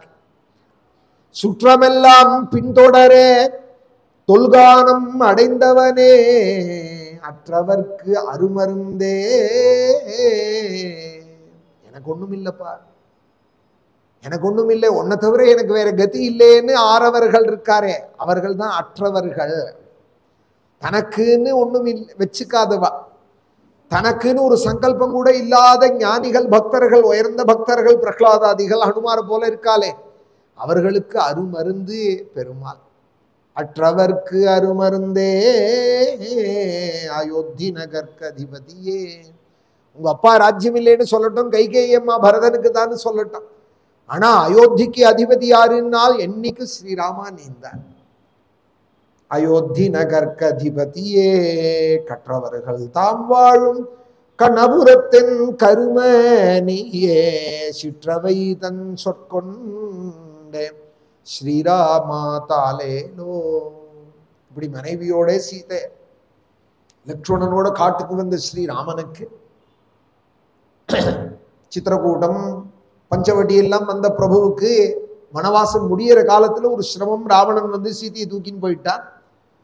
சூர்பனகையினுடைய ஒரு கலகத்தினால சீதையை தேடிண்டு வந்து சுக்ரீவனோட சக்கியமாயி ஹனுமானோட பழக்கமாயி சுக்ரீவனை வாழ வச்சார். அண்டின பக்தனே சுக்ரீவனை வாழ வச்சார். உடனே தன்னோட சைன்யங்கள் அத்தனையும் ஸ்ரீராமனுக்கு அர்ப்பணம் பண்ணி சீதையை தேடுறதுக்கு எத்தனம் பண்ணினார் சுக்ரீவன். அந்த சைன்யத்துலதான் அங்கதன், ஜாம்பவான், நலன், நீலன், மைந்தன், துவிதன்னு இப்படி பல மகாவீரர்கள். சுக்ரீவனோட சைன்யம்னா ஏதோ பொட்டுக்கொள்ளைக்கு பிறக்கிற கொருங்கு கூட்டம் இல்லை. நிலக்கடலை பொட்டுக்கடலை வாழைப்பழம் கொடுத்தா ரோடோரத்துல நிற்கிறதே குரங்குகள். மலை எங்க பக்கங்கள்லாம் போனோமானா குரங்குகள் இருக்கே, அது மாதிரி குரங்கு கூட்டத்துல ஒரு 10 குரங்குகள் சேர்ந்தது சுக்ரீவனோட சைன்யம் இல்லை. மலையானுவா ஒத்தொருமே நம்மளுடைய இமேஜினுக்கு அப்பாற்பட்டவா. அப்பேற்பட்ட மகாபுருஷாலோட கூட அதுல ஒருத்தரா இருக்கார் வாயுகுமாரரானே அசாத்திய சாதகரானே ஹனுமான். தெற்கு திக்கில வந்து சம்பாத்தியோட வச்சனம் கேட்டு இங்கதான் இருக்கால் சீதைன்னு தெரியும். 1000 மைல் ஒரு யோஜனை அப்படின்னு சொன்னா 10 மைல்கள். இப்பெல்லாம் கிலோமீட்டர்னு சொல்றோம் இல்லையா, 1.6 கிலோமீட்டர் ஒரு மைல்னு சொல்லிட்டு இருந்தால் கொஞ்ச காலம், தாத்தா காலங்கள்ல முன்னாடி ஒரு மைல்கல், ஒரு மைலுக்கு ஒரு கல் வச்சிருப்பார். கிராமங்கள்ல எவ்வளவு தூரம் இருக்குன்னா 4 கல் தூரம்பா. 4 கல் தூரம்னா 4 மைல்னு அர்த்தம். மைல் சொல்லிட்டு இருந்தா அதுக்கு முன்னாடி என்ன சொல்லிட்டு இருந்தால் புராணத்தை பார்த்தா தானே தெரியும். 10 மைல் சேர்ந்தது ஒரு யோஜனைன்னு ராமாயணம் சொல்றது. பாகவதத்திலையும் இருக்கு இந்த யோஜனைங்கிறது. 10 மைல் சேர்ந்தது ஒரு யோஜனை, 16 கிலோமீட்டர். அந்த யோஜனைங்கிறதுக்கு முன்னாடி என்ன சொல்லிட்டு இருந்தால் அப்படின்னா குரோசம்னு சொல்லிட்டு இருந்தா.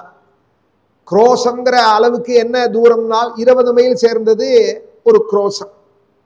2 யோஜனை 20 மைல் உள்ளதுக்கு ஒரு குரோசம்னு பேர். குரோசமாத்திரம் அப்படின்னு ஸ்ரீமத் ராமாயணத்துல தான் இருக்கு, அது பாகவதத்துல கூட இல்லை. ஏன்னா ராமாயணம் 3 யுகம் முன்னாடி உள்ளது. பாகவதம் நமக்கு இப்ப சமீபத்துல 5000 வருஷம் முன்னாடி ஏற்பட்டது. நம்மளுடைய ஹிஸ்டரி இருக்கே, நம்மளுடைய புஸ்தகங்கள், நம்மளுடைய இந்த லிட்ரேச்சர்லாம் இருக்கே ரொம்ப பழமையானது, ரொம்ப தீர்க்கமான திருஷ்டிகள் உடையது. பரந்த பார்வை வேணும் இந்த கிரந்தங்கள் எல்லாம் படிக்கிறதுக்கே. ஒரு 2000 வருஷம் முன்னாடி 2000 வருஷம் பின்னாடின்னு அதுக்குள்ள முடியறது இல்லை நம்மளுடைய ஹிஸ்டரிங்கிறது. ஒரு 1000 சொச்ச வருஷம் முன்னாடி தான் இந்த மதம் ஆரம்பிச்சதுன்னு பாக்கி மதங்களுக்கெல்லாம் ஒரு அளவு சொல்றா. அது போல இல்லை சனாதன தர்மம்ங்கிறது. சனாதன தர்மம்ங்கிறது எத்தனையோ லட்சக்கணக்கான வருஷங்களாக இருந்துருக்கு. உலகம் உண்டான கால இந்த மதம் தான் இருந்துருக்கு. எல்லா கண்டங்கள்லயும் இதுதான் இருந்திருக்கு.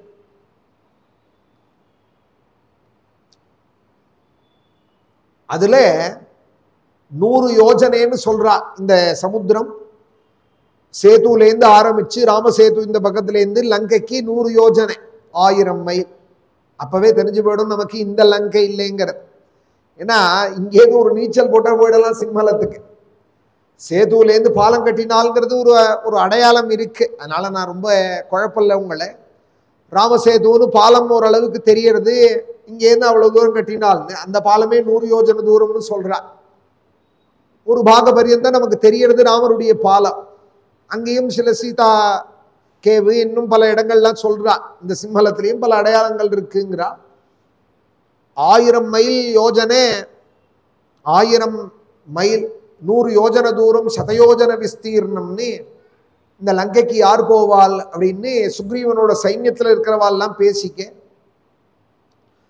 யாரால போக முடியும்னு கேட்கறதே ஒரு குரங்கு எழுந்துட்டது, என்னால 10 யோஜனை தூரம் போவேன்னுது. ஜாம்பவான்ட்ட போக வேண்டிய தூரம் 100 யோஜனை, 10 யோஜனை போவேன்னு. உடனே ஜாம்பவான் சொன்னார், எட்டி போய் உட்கார் அங்கேன்னா.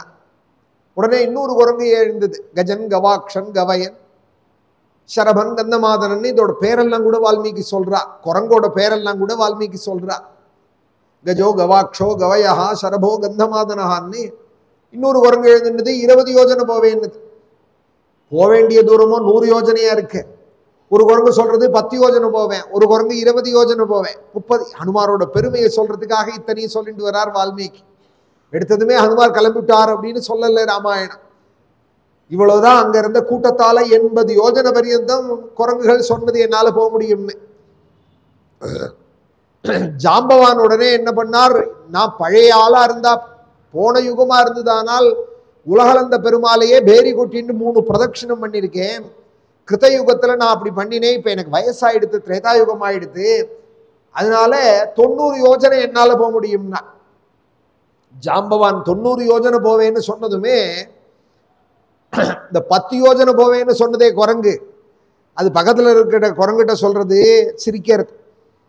என்ன சிரிக்கிறியே என்னன்னால், எம்பாடு தேவையில்லைன்னுது. ஏன்னால் 10 யோஜனை தான் போக முடியுங்கிற நான் குதிச்சேன்னா நீஞ்சி இக்கரைக்காத நான் வந்துடுவேன். 90 யோஜனையில போய் விழுந்தாரானா ஜாம்பவானாக நீச்சல் அடிச்சு இந்த பக்கம் கூட வர முடியாது. எம்பாடு தேவையில்லை, கொஞ்சம் தூரத்துல விழுந்தாலும் நீச்சல் போட்டு கரைக்கு வந்துடுவேன். இப்ப நான் பெருசா அவர் பெருசா, பிரயோஜனம் இல்லை. 90 யோஜனை தான் மனுஷ முயற்சின்னு பேர். மனுஷ சங்கல்பத்துல எவ்வளவு முடியும், எவ்வளவு எம்ப முடியும், ஓரளவு தான் முடியும். ஜாம்பவான் 90 யோஜனை போவேன்னா இதுக்கு மேல சொல்றதுக்கு ஆள் இல்லை. போக வேண்டியதோ 100 யோஜனை, நடுப்புற ஸ்டாப்பிங் கிடையாது. யார் போறது அப்படின்னு யோசிக்கிறதே நம்மளாலெல்லாம் முடியாதுன்னு ஒரு தீர்மானத்துக்கு ஜாம்பவான் வந்ததும் அவர் சொன்னார், இந்த கூட்டத்தில் ஒரு மகானுபாவன் இருக்கான், அவன் நினைச்சா போகலாம் அப்படின்னா. ஹனுமானே ஏகாந்தமாஸ்திதா, அவரோ தனியா ஒரு பாறையில உட்கார்ந்து ராமநாமம் ஜபிச்சுட்டு இருக்கார். இந்த மீட்டிங்லயே இல்லை அவர் தனியா உட்காந்து ராமநாமம் சொல்லிட்டு இருக்கார். எப்போதுமே செய்யறவாள் பேச மாட்டார். ரொம்ப வளவலன்னு பேசுறவாள்கிட்ட செயல் குறைச்சலா இருக்கு. அவர் இந்த கூட்டத்திலேயே இல்லை, அவர் ஏகாந்தமா ராமநாமம் ஜபிச்சுட்டு இருந்தார். எல்லா கூட்டத்தையும் அழிச்சுட்டு ஜாம்பவான் அந்த ஹனுமார்கிட்ட வந்து, ஹனுமன்னே இந்த காரியம் உன்னாலதான் முடியும், நீ அசாத்திய சாதகன் இல்லையா, உன்னால ஆகாத காரியம் ஒண்ணு உண்டா, நீ தான் செய்யணும்னார். அப்ப கூட ஹனுமார் சொல்றாரு, என்னால முடியுமா, நீங்கள்லாம் பெரியவாள் இருக்கிறது சாத்தியவிடுமான்னு சொல்ல கிருஷ்ணிந்தா காண்டம் கடைசி சர்க்கம் ஹனுமாருடைய அவதாரங்கள் எல்லாம் எடுத்து சொல்லி ஜாம்பவான், உனக்கு ஒரு சாபம் இருக்கு, ரிஷிகளோட சாபம், உன்னோட பிரபாவத்தை யாராவது எடுத்து சொல்ற பரியந்தம் உனக்கே உன் சக்தி தெரியாது, நான் சொல்றேன் உன் பிரபாவத்தைன்னு ஜாம்பவான் எடுத்து சொல்ல சொல்ல சொல்ல நம்ம ராம்நகர் ஹனுமாராய் இருந்த ஹனுமார் நாமக்கல் ஆஞ்சநேயரா ஆயிட்டார். சின்ன மூர்த்தியா இருந்தவர் ஜாம்பவான் அவருடைய பிரபாவங்களை சொல்ல சொல்ல விஸ்வரூபியாய் பெரிய ஆஞ்சநேயரா நிற்கிறார். மகேந்திர மலையில இன்னொரு மலை போல. அப்ப சிம்ம கர்ஜனை பண்ணிட்டு சொன்னார், 100 யோஜனை இல்லை 1000 யோஜனை போவேன்னா. சவேகவான் வேக சமாஹிதாத்மா ஹரி பிரவீர பரவீரஹந்தா மனசமாதாய மகானுபாவஹ ஜகாமலங்காம் மனசா மனஸ்வீ. அதை கூட எப்ப சொன்னார்னால் மனசால லங்கைக்கு போயிட்டாராம், அப்புறம் வாயால சொன்னாராம் போறேன். மனசால தன்னால முடியும் ராமகாரியம்னு எப்ப தெரிஞ்சதோ மனசால செஞ்சுட்டாராம் ஹனுமார். செஞ்சுட்டு அப்புறம் வாயால சொன்னாராம் போறேன்னு. சுந்தரகாண்டம் அடுத்த சர்க்கம் சுந்தரகாண்டம். மனசால போனார் அப்படின்னு சொல்லி கிஷ்கிந்தா காண்டம் முடியர். ததோ ராவண நீதாயாக சீதாயா சத்ருகர்ஷனஹ ஏஷ பதமன்வேஷ்டும் சாரணாச்சரித்தே பதி. போறேன்னு சொன்னவர் எங்க போறேன்னார். இங்கேயோ அங்க ஒரு பார்ட்டி நடக்கிறது போயிட்டு வரேங்கிறா போல போறதா இது? ஏதோ அங்க ஒரு ரிசப்ஷன் நடக்கிறது போறேங்கிறா போலையா இது? ராவண நீதாயாக சீதாயாக, ராவணனுடைய தேசத்துக்கு போறேன்னு கிளம்பினார். ராவணனால கொண்டு போகப்பட்ட சீதையை தேடி கிளம்பினார். உத்தரா கிளம்பினார். கூட்டம் இல்லை, பரிவாரம் இல்லை, கையில பெரிய ஆயுதங்கள்லாம் பெருசும் இல்லை, கையில கதை உண்டிதான். நவகிரகங்களையே படியா போட்டுண்டான் ராவணன் அப்படின்னு புராணாந்தர கதைகள் சொல்றது. ராவண சம்ஹிதைன்னு ஒரு பெரிய கிரந்தம் இருக்கு. ராவணனோட பிரபாவங்களை பத்தி ஆயிரக்கணக்கான ஸ்லோகங்கள் எழுதி வச்சிருக்கா யாரோ. பெரிய சம்ஹிதை இருக்கு. அவனோட பிரபாவங்கள் பரமேஸ்வரனை ஆராதிச்சிருக்கான். அவனுக்கு ஒரு பெருமை இருக்கு. பானராவண சண்டேச நந்தி பெங்கிரிட்டாதயான்னு சிவகணங்கள்ல முக்கியமான பக்தனா இருக்கான் அவனும். அப்பேற்பட்ட ராவணனால கொண்டு போகப்பட்ட சீதையை தேடிண்டு யாருமே போக முடியாது. அந்யத்ர கருடாத்வாயோஹோ அந்யத்ரச்ச ஹனுமதான்னார் வால்மீகி. லங்கைக்குள்ள யாருக்குமே பெர்மிட் கிடையாதான், விசா கிடையாதான். 2 பேர் தான் போயிருக்காலாம். 3ஆவதா போனது ஹனுமார் தானா. அந்த ஊர் எங்க இருக்குன்னே தெரியாதான், யாரும் போனதும் கிடையாதான், போறதுக்கு அனுமதியும் கிடையாது. யார் பேருக்கா அந்த லங்கைக்குன்னால் வாயு பகவான் பேர்க்காராம், கருடன் பேர்க்காராம். அந்யத்ர கருடாத் வாயோஹோ. 3ஆவதா போறது யாருன்னால் அந்யத்ரச்ச ஹனுமதா. இந்த ஹனுமார் தான் கிளம்புறார். போரேன்னவர் எப்பேற்பட்டவர்னால் சத்ரு கருஷனாக, சத்ருக்கள் எல்லாம் பொடி பொடியாக அடையாளம் தெரியாத பண்ணக்கூடியவர். நாசனம்ங்கிறது வேற, கருஷனம்ங்கிறது வேற. சீதாயா சத்ரு கரிசனஹா அப்படின்னு இருக்கு சுந்தரகாண்டம் முதல் சர்க்கம். ததோ ராவண நீதாயாக சீதாயா சத்ரு கரிசனஹா ஏஷ பதமன் வேஷ்டும். போறேன்னவர் எப்படி போறேன்னார்.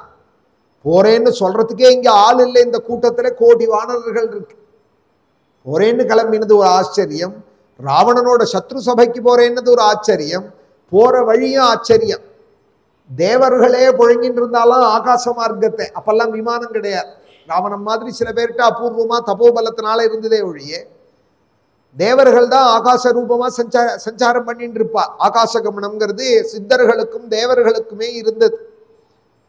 சாரணாச்சரித்தே பதி, சாரணர்கள் அப்படின்னு பேரு தேவர்களுக்கு. சாரணாச்சரித்தே பதி, தேவர்களே போயின்னு இருந்த ஆகாச மார்க்கத்துல ஏஷ பதமன் வேஷ்டும், நானும் போறேன் அப்படின்னு கிளம்பினார். கிளம்பினவர் எப்பேற்பட்டவர்னால் எந்த காரியத்தையும் முடிக்கக்கூடியவரா.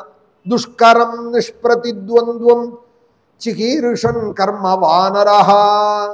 ஒருத்தட்ட ஒரு காரியத்தை ஒப்படைச்சோமானா எல்லார்ட்டையும் ஒப்படைச்சிட்டு கவலை இல்லாம இருக்க முடியுமா? சில பேர்கிட்ட சொல்லிட்டா கவலை இல்லைன்னு இருக்கலாம் வாழ்க்கையில. சில பேர்கிட்ட சொல்லிட்டா மறந்துடலாம், ஏன்னா அவ செய்ய போறது இல்லை. அவள்கிட்ட சொல்லிட்டாலே ஆகாது அப்படின்னு சொன்னதுனாலேயே நம்ம ஒரு தீர்மானத்துக்கு வந்து விடலாம். அவள்கிட்ட சொல்லிட்டோம், இனிமே நடக்குமான்னு தெரியாது, எடுத்துட வேண்டியது. சில பேர்கிட்ட சொன்னோமானால் அபூர்வமா வாழ்க்கையில சில பேர் இருக்கா, சொன்னோமானால் அவள்கிட்ட சொல்லிட்டோம் அவ நடக்கும்னுட்டால் நடந்து, அவ வாக்கால சொன்னாலே நடந்துடும்னு அப்படி அனுகிரக சக்தி உடையவாள் சில பேர் அபூர்வமா உண்டு. அசாத்திய சாதக சுவாமின்னு கிம் அசாத்தியம் தம பிரபோ அப்படின்னு ஹனுமாருடைய மகாத்மியம். உங்களால செய்ய முடியாத காரியம்னு ஒண்ணு உண்டோ? கிம் அசாத்தியம் அப்படின்னு கேள்வி இங்க ஸ்லோகத்துல. கிம்னா கேள்வி. ஹனுமன்னே உன்னால ஆகாத காரியம்னு ஒண்ணு உண்டா? கிம் அசாத்தியம் தவ பிரபோ. ஹே ராமதூதா கிருபா சிந்தோ, எந்த காரியத்தையும் திறம்பட நடத்தி முடிக்கக்கூடிய தாங்கள் என்னுடைய காரியத்தையும் முடிச்சு வைக்க மத்காரியம் சாதயத் பிரபோன்னு ஹனுமாருடைய தியானம். அசாத்திய சாதக சுவாமின்னே கிம் அசாத்தியம் தவ பிரபு. துஷ்கரம் நிஷ்பிரதித்வந்தும் சிகீர்ஷன் கர்ம வானரஹ சமுதக்ர சிரோக்ரீவா. தலையும் கழுத்தையும் உயர நீட்டிண்டு ஆகாசத்துக்கும் பூமிக்கும் அலாவி நிற்கிற ஹனுமான் ஒரு பசு கூட்டத்துக்கு மத்தியில் இருக்கிற ரிஷபம் போல இருந்தாரா. கவாம்பதிரிவா பபௌ. கவாம்பதி பசு கூட்டத்தில் இருக்கிறதான ரிஷபம் போல அந்த வானர கூட்டத்துக்கு மத்தியில பிரகாசிச்சார். அதவை தூரிய வர்ணேஷு சாத்வலேஷு மகாபலஹா தீரசலில கல்பேஷு விசச்சார யதா சுகம் த்விஜான்மித்ராசயம் தீமானி. அவர் போட்ட சிம்மநாதத்திலே அந்த காட்டுல இருந்த பசுபக்ஷிகள் சிங்கங்கள்லாம் பயந்துட்டு ஓடினுதான். கதையை தூக்கிண்டு அவர் போட்ட சிம்மநாதத்துல மரங்கள் எல்லாமே முறிஞ்சு போயிடுத்தான். வித்ராசயம் தீமானி உரசா பாதபான்ஹரன்னி மிருகாம்ஷ்ச சுபஹூம் நிக்னன்னி பிரவருத்தைவ கேசரி. கேசரின்னு சிம்மத்துக்கு பேர். பிடரி மயிர்களுக்கு சம்ஸ்கிருதத்துல கேசரம்னு பேர். அதை உடையதுனால கேசரத்தை உடையதுனால சிம்மத்துக்கு கேசரி அப்படின்னு பேர். பிரவருத்தைவ கேசரி. கிழக்கு முகமாக நின்று தேவதைகள் எல்லாம் பிரார்த்திக்கிறார். தன்னால முடியுங்கிறத தீர்மானம் பண்ணி விட்டார். மனசால லங்கைக்கும் போக எத்தனம் பண்ணி விட்டார். ஆனாலும் தெய்வத்தினுடைய அருள் வேணும். எந்த காரியம் செய்யறதானாலும் நம்ம நினைச்சதுக்காக நடந்துடாது. அது நமக்கே தெரியும். வாழ்க்கையில ஒரு கட்ட பரியந்தம் வந்த வாளுக்கு தெரியும் நம்ம சாமர்த்தியத்தினால எதுவும் நடக்காது. தெய்வ சங்கல்பம் இருந்தாதான் நடக்கும். இல்லையே நான் நினைச்சே சிலதெல்லாம் நடந்து கொடுத்தேன்னால் நீ நினைச்சதையே தெய்வமும் சங்கல்பிச்சிருக்கு நடந்தது. சிலது நடக்கலையேன்னால் தெய்வத்தோட சங்கல்பம் இல்லை, அதனால உன் முயற்சியோட நின்று கொடுத்து. நம்ம முயற்சி எந்த மட்டும் நிற்கும், ஓரளவுதான் இருக்கு. தெய்வானுகூலம் வேணும். அதுக்காக தான் தெய்வத்தை நித்திய நித்தியம் வழிபடுறது. கார்த்தாலையும் சாயரட்சையும் நித்திய ஒரு நமஸ்காரம் பண்றது, நல்ல ஸ்தோத்திரங்களே ஆபதாபகர்த்தாரம் முதலிய ஸ்தோத்திரங்களே ஹனுமான் சாலீசா முதலிய ஸ்தோத்திரங்களை சொல்றது அன்றாடம் வேணும். கார் போயிட்டே இருக்கணுமானா அப்பப்போ பெட்ரோல் போட வேண்டியிருக்கணும், சர்வீஸ் பண்ண வேண்டியிருக்கு. ஒரு வாகனம்னு வச்சுட்டு இருந்தோமானால் அதை அப்பப்போ பராமரிக்க வேண்டியிருக்கு. அப்பதான் நினைச்சபடி ஒரு இடத்துக்கு போயிட்டு வர முடியும். அப்பப்போ அதை கவனிச்சுட்டே இருக்கணும். அதுபோல நம்ம அன்றாட வாழ்க்கை நகரணும், நிம்மதியா போகணுமானால் தெய்வத்தினுடைய அருள் நிறைய வேணும். தெய்வத்தை நான் ஒரு 10 வருஷம் முன்னாடி பஜிச்சேன்னு சொன்னா போறார். அன்றாடம் பஜிக்க நித்தியம் துளசி புஷ்ப தாம்பூலங்கள் எல்லாம் வச்சுன்னு பஜிக்க முடியலைன்னா கூட ரொம்ப சுலபமான உபாயம் சாஸ்திரத்துல சொல்லியிருக்கா. ராத்திரி படுத்துக்கிறதே நித்திய நித்திய எல்லா காரியமும் பகல் முழுக்க நமக்குன்னே பண்றது. ராத்திரி படுத்துக்கிறதே கிருஷ்ணாய நமஹான்னு ஒரு நமஸ்காரம் பண்ணிட்டு படுத்துக்கிறது ஒரு காரியம். ராத்திரி படுத்துக்கிறதே கிருஷ்ணாய நமஹான்னு சொல்லிட்டு படுத்துக்க. கார்த்தால படுக்கையிலேருந்து எழுந்துக்கிறதே ஹரே ஸ்ரீ கிருஷ்ணா அப்படின்னு சொல்லிட்டு எழுந்துக்கிறது. இல்ல கஜேந்திர வரதா அப்படின்னு பிராத காலத்துல கஜேந்திர வரதனை ஸ்மரிக்கணும். கஜேந்திர வரதான்னு சொல்றது முடியல, ஹரே ஸ்ரீ கிருஷ்ணான்னு அது சொல்றது படுக்கையிலேருந்து சொல்ற. அப்புறம் அன்றாட காரியங்களை பார்க்கிறது. இந்த ஒரு காரியத்தையாவது அன்றாடம் தவறாத வச்சுட்டு இருக்க. எவ்வளவு தெரியும் நமக்கு, எவ்வளவு படிச்சிருக்கோம், எவ்வளவு கதை கேட்டிருக்கோங்கிறது இங்க விஷயம் இல்லை. குவான்டிட்டி முக்கியம் இல்லை, கன்சிஸ்டன்சி தான் முக்கியம். தெரிஞ்சதுல எவ்வளவு தூரம் நம்ம அனுஷ்டானத்துக்கு வச்சுட்டு இருக்கோம். எனக்கு எல்லாம் தெரியும், நான் கரைச்சு குடிச்சிருக்கேன்னு சொன்னேன். வாதார போடுற நேரத்துல பாயிண்ட் மறந்து போயிடுதானா? அவர் கோல்டு மெடல் தான், நிறைய படிச்சிருக்கார், எல்லாம் இருக்கு, ஆனா மறந்து போயிடுது அப்படின்னா பிரயோஜனம் இல்லையே. வழக்கத்துக்கு அது உபயோகப்படணுமே. நமக்கு உபயோகப்படணும், நம்மளை சுத்தி இருக்கிறவாளுக்கு உபயோகப்படணும். தெரிஞ்சின்றது எவ்வளோ தெரிஞ்சின்றமோ அதை அன்றாட செய்யறோமாங்கிறது பார்க்க. ஒரு நெத்திக்கிட்டுக்கிறது, நமஸ்காரம் பண்றது, பகவானுக்கு கீழே விழுந்து நமஸ்காரம் பண்றது, கையால சல்யூட்டு போடக்கூடாது. ஏகஹஸ்த பிரணாமஞ்சே ஏகஞ்சாபி பிரதட்சிணம். சாஸ்திரத்தில் சொன்னால் இது மாதிரிலாம் பண்ணானா ஹந்தி புண்ணியம் புராதனம் விட்டார். முன்னாடி பண்ண புண்ணியமும் போயிடும். ஒத்த கையால மனுஷாளுக்கே ஒத்த கையால போடுறது இல்லை. அஞ்சலி பண்றது தான் நம்ம சம்ஸ்காரம். ஒத்த கையால அஞ்சலி பண்ணக்கூடாது. ஏகஹஸ்த பிரணாமஞ்சே. கோயிலுக்கு போனா ஒரு பிரதட்சணம் பண்ணக்கூடாது. சிவாலயமா இருந்தால் 3 பிரதட்சணம் பண்ணணும், 4 நமஸ்காரம் பண்ணணும். விஷ்ணு ஆலயமா இருந்தால் 4 பிரதட்சணம் பண்ணணும், 5 நமஸ்காரம் பண்ணணும். ஏகஹஸ்த பிரணாமஞ்சே ஏகஞ்சாபி பிரதட்சிணம். கோவிலுக்கு போகலையா, வரலையா, பிரதட்சணம் பண்ணலையா, நமஸ்காரம் பண்ணலையா, அது போறாது. தெரிஞ்சு செய்யணும். எப்படி செய்யணுங்கிறத தெரிஞ்சு செய்யணும். நமஸ்காரம் பண்ணிட்டு சர்றன்னு இறங்கி விடுவா சில பேர் கீழே. அப்படி இறங்காத சாஸ்திரம் சொல்றது, பிரதட்சணம் பண்ணி நமஸ்காரம் பண்ணிட்டு திரும்பி ஒரு பிரதட்சணம் பண்ணினானால் புனఃப்பிரதட்சிணம் கிருத்வா புனர்ஜென்ம ந வித்யதே அப்படின்னு சாஸ்திரம் சொல்றது. பிரதட்சணம் பண்ணிவிட்டான், நமஸ்காரம் பண்ணிவிட்டான், அப்படியே இறங்கி கீழே போயிடாம திரும்ப ஒரு பிரதட்சணம் பண்ணிட்டு கோவில போனானால், இதை ஒரு வழக்கமா நித்தியம் வச்சுட்டு இருந்தானால் புனఃப்பிரதட்சிணம் கிருத்வா புனர்ஜென்ம ந வித்யதே, அவனுக்கு புனர்ஜென்மா கிடைக்காது அப்படின்னு சொல்லி. கார்த்தால எழுந்துக்கிறதையே எழுந்துட்டு படுக்கையிலேருந்து எழுந்துட்டதுமே வடக்க நோக்கி ஒரு 7 அடி நடக்கிறது. இது ஒன்றும் யாகம் இல்லை, யோகம் இல்லை. ஹடயோகம், ராஜயோகம், கிரியாயோகம்னா நமக்கு புரியாது. இது புரியாதா? படுக்கையில படுத்துக்கிறதே ஸ்ரீ கிருஷ்ணாய நமகான்னு சொல்லிட்டு படுத்துக்க கூடாதா? எழுந்துக்கிறதே ஹரே ஸ்ரீ கிருஷ்ணா கஜேந்திர வரதான்னு சொல்லி எழுந்துக்க கூடாதா? எழுந்துக்கிறதே வடக்க நோக்கி ஒரு 7 அடி நடக்கிறது.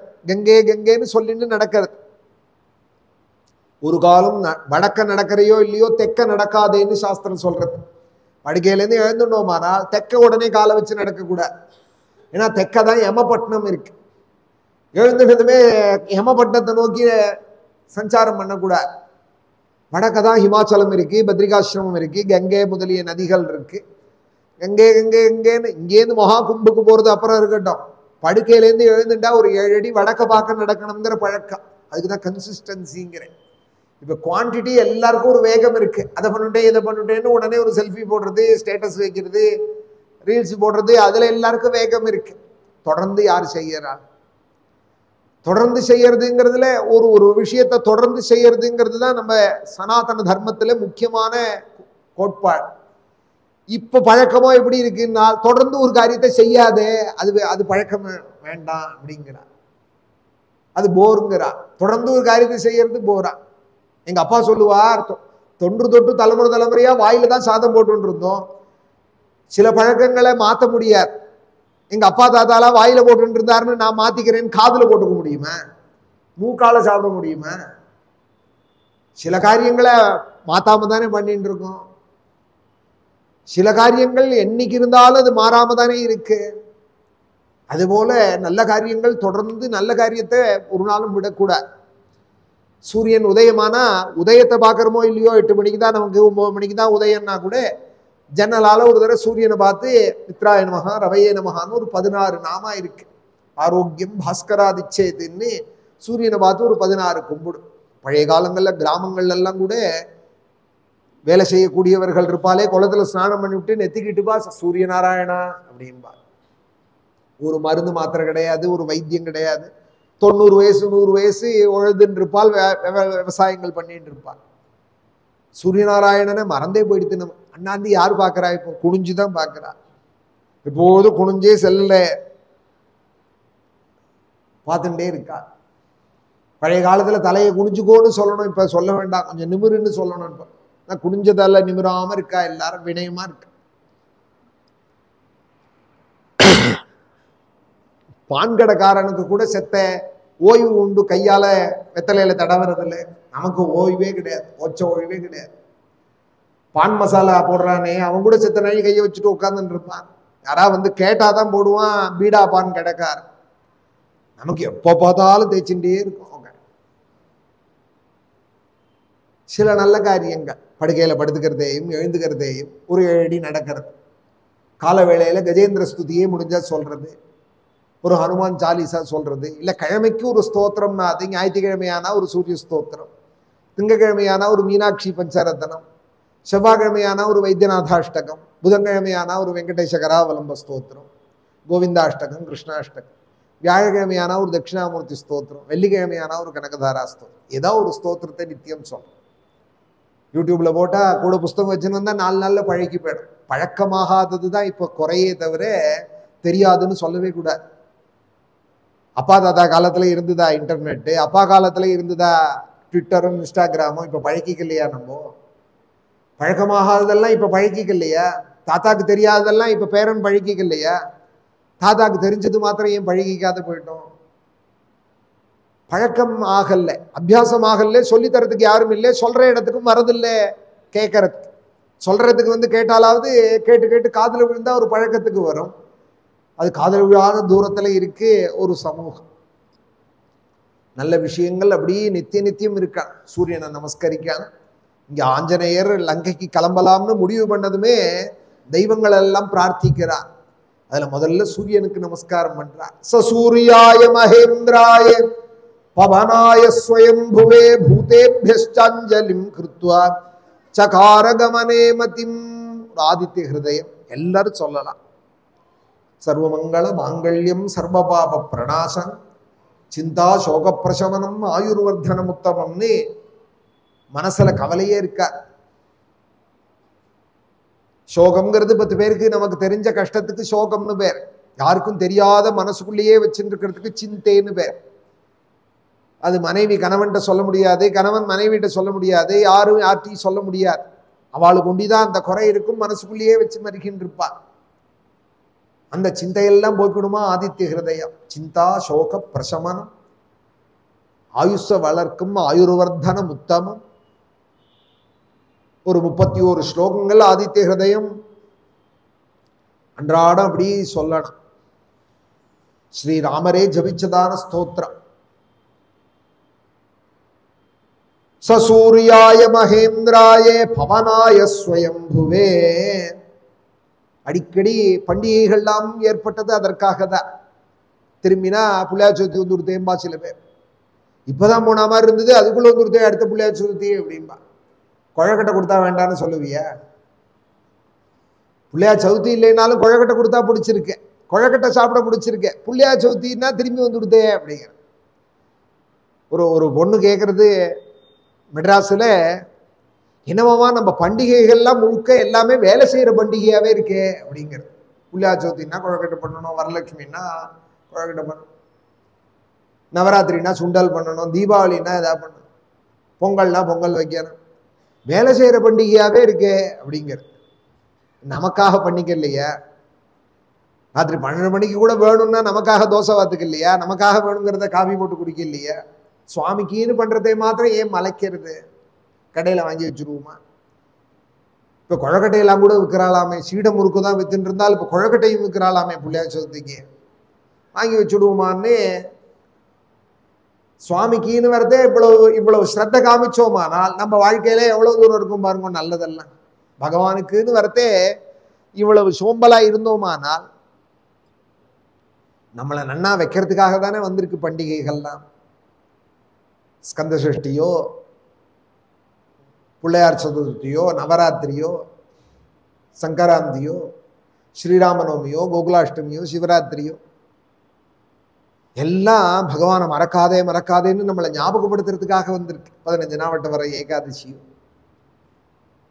சங்கடஹர சதுர்த்தியோ, பகவானை மறக்காதேன்னு நம்மளை ஞாபகப்படுத்துறதுக்காக அன்றாடம் ஏதோ ஒரு விசேஷம் இருக்கும். பஞ்சாங்கம்னு நம்ம பார்க்கறது இல்லை, அதனால நமக்கு தெரியல. பஞ்சாங்கத்தை எடுத்து பார்த்தோம்னா இன்னைக்கு ஏதாவது நாக பஞ்சமின்னு போட்டிருக்கோம், கருட பஞ்சமின்னு போட்டிருக்கோம். ஏதோ ஒரு நல்ல விஷயங்கள் இருந்துட்டே இருக்கு. நல்லதுல எப்போதும் இருக்காது. நல்லதை வெறுக்கக்கூடாது. நல்ல காரியங்களை எவ்வளவு தூரம் செய்யறமோ இல்லையோ ஸ்மரிக்கவாது ஸ்மரிக்கணும். நம்ம அப்பா தாத்தாலாம் அப்படி இருந்தாலே, அம்மா பாட்டியெல்லாம் அவ்வளோ சத்தையா எல்லாம் பண்ணினாலே, நம்மளால பண்ண முடியலைன்னா முடியலையேங்கிற ஒரு பశ్చాத்தாபமாவது இருக்கணும் பகவத் பிரசாதத்துக்கு. சூர்யாயே சூரிய பகவானே நமஸ்கரிச்சார். மகேந்திராய ஹனுமார் எதையும் செய்யக்கூடியங்கிற தைரியமுடைய ஹனுமான் இங்க தெய்வங்களோட பிரசாதத்தை கோர்றார். ஹனுமார் தெய்வத்தை வழிபடுறாருன்னு சொன்னா நம்மெல்லாம் வழிபட வேண்டாமா? சூர்யாயே மகேந்திராயே. சூரியன் தான் நமக்கு பிரதான தெய்வம்னு சொல்றது. வேதம் போய் ஒரு இடத்துல தெய்வத்தை உனக்கு நேர காட்டுங்கிறானோ. தெய்வத்தை நேர காட்டினா நான் நம்புவேன், படத்துலையோ கோவில்லையோ சொன்னா நம்ப மாட்டேன். நேர காட்டுங்கிறானோ. வேதம் சொல்றது என்ன, நேரையே பார்த்துட்டு இருக்கியே நீ அப்படிங்கிற. ஸ்ரீருத்ரம் போய் சொல்றது பரமேஸ்வரனும் உனக்கு நேர பார்க்கணுமா? ஆமா, பார்த்தா தேவலே. அசௌயஸ்தாம்ரோ அருண உத பப்ருஸ்ஸு மங்களஹம் ஏ சேமாம் ருத்ராபிதோ திக்ஷு உதைனங் கோபா அதிருஷன் உதஹாரியஹம் உதைனம் விஸ்வாபூதானி சதிருஷ்டோ மிருடயாதினஹா. பார்த்தா தேவலையே பரமேஸ்வரனேன்னால் அசௌயஹா. சம்ஸ்கிருதத்திலே அசௌன்னு சொன்னா பிரத்யக்ஷம்னு அர்த்தம். பிரத்யக்ஷமா தெய்வம் நடமாடுறதேடா அவன் முன்னாடி. யஹா தோ இருக்கான். எப்படி இருக்கான்னால் நித்திய நித்தியம் கால வேளையில கிழக்கு திக்குல செவக்கிறதே. தாம்ரஹா, தாமிரம்னா செவப்பு. அசௌயஸ்தாம்ரஹம் அருணஹா, வெள்ளையும் இல்லை சிகப்பும் இல்லைன்னு மத்தியில ஒரு மஞ்சள் தெரியறதே, அதுக்கு அருணோதயம்னு பேர். முதல்ல செவக்கும் கிழக்க, அப்புறம் கொஞ்சம் மஞ்சளாகும், அப்புறம் சூரியன் வந்துட்டார் வெளியிலேன்னு சொன்னா வெள்ளை வெளுக்க ஆயிடுவார். பப்ருஹு, பப்ருன்னா வெள்ளை. அசௌயஸ்தாம்ரஹம் அருணஹம் உத பப்ருஹு, அந்த வெளுத்த சூரியன் இருக்காரே அவர் நம்ம எல்லாருக்கும் மங்களத்தை செய்யற பரமேஸ்வரன் அவர்தான். உத பப்ருசு மங்களஹா, நமக்கு பரம மங்களத்தை செய்யறதுக்காக பரமேஸ்வரனே வரார் சூரியனாக.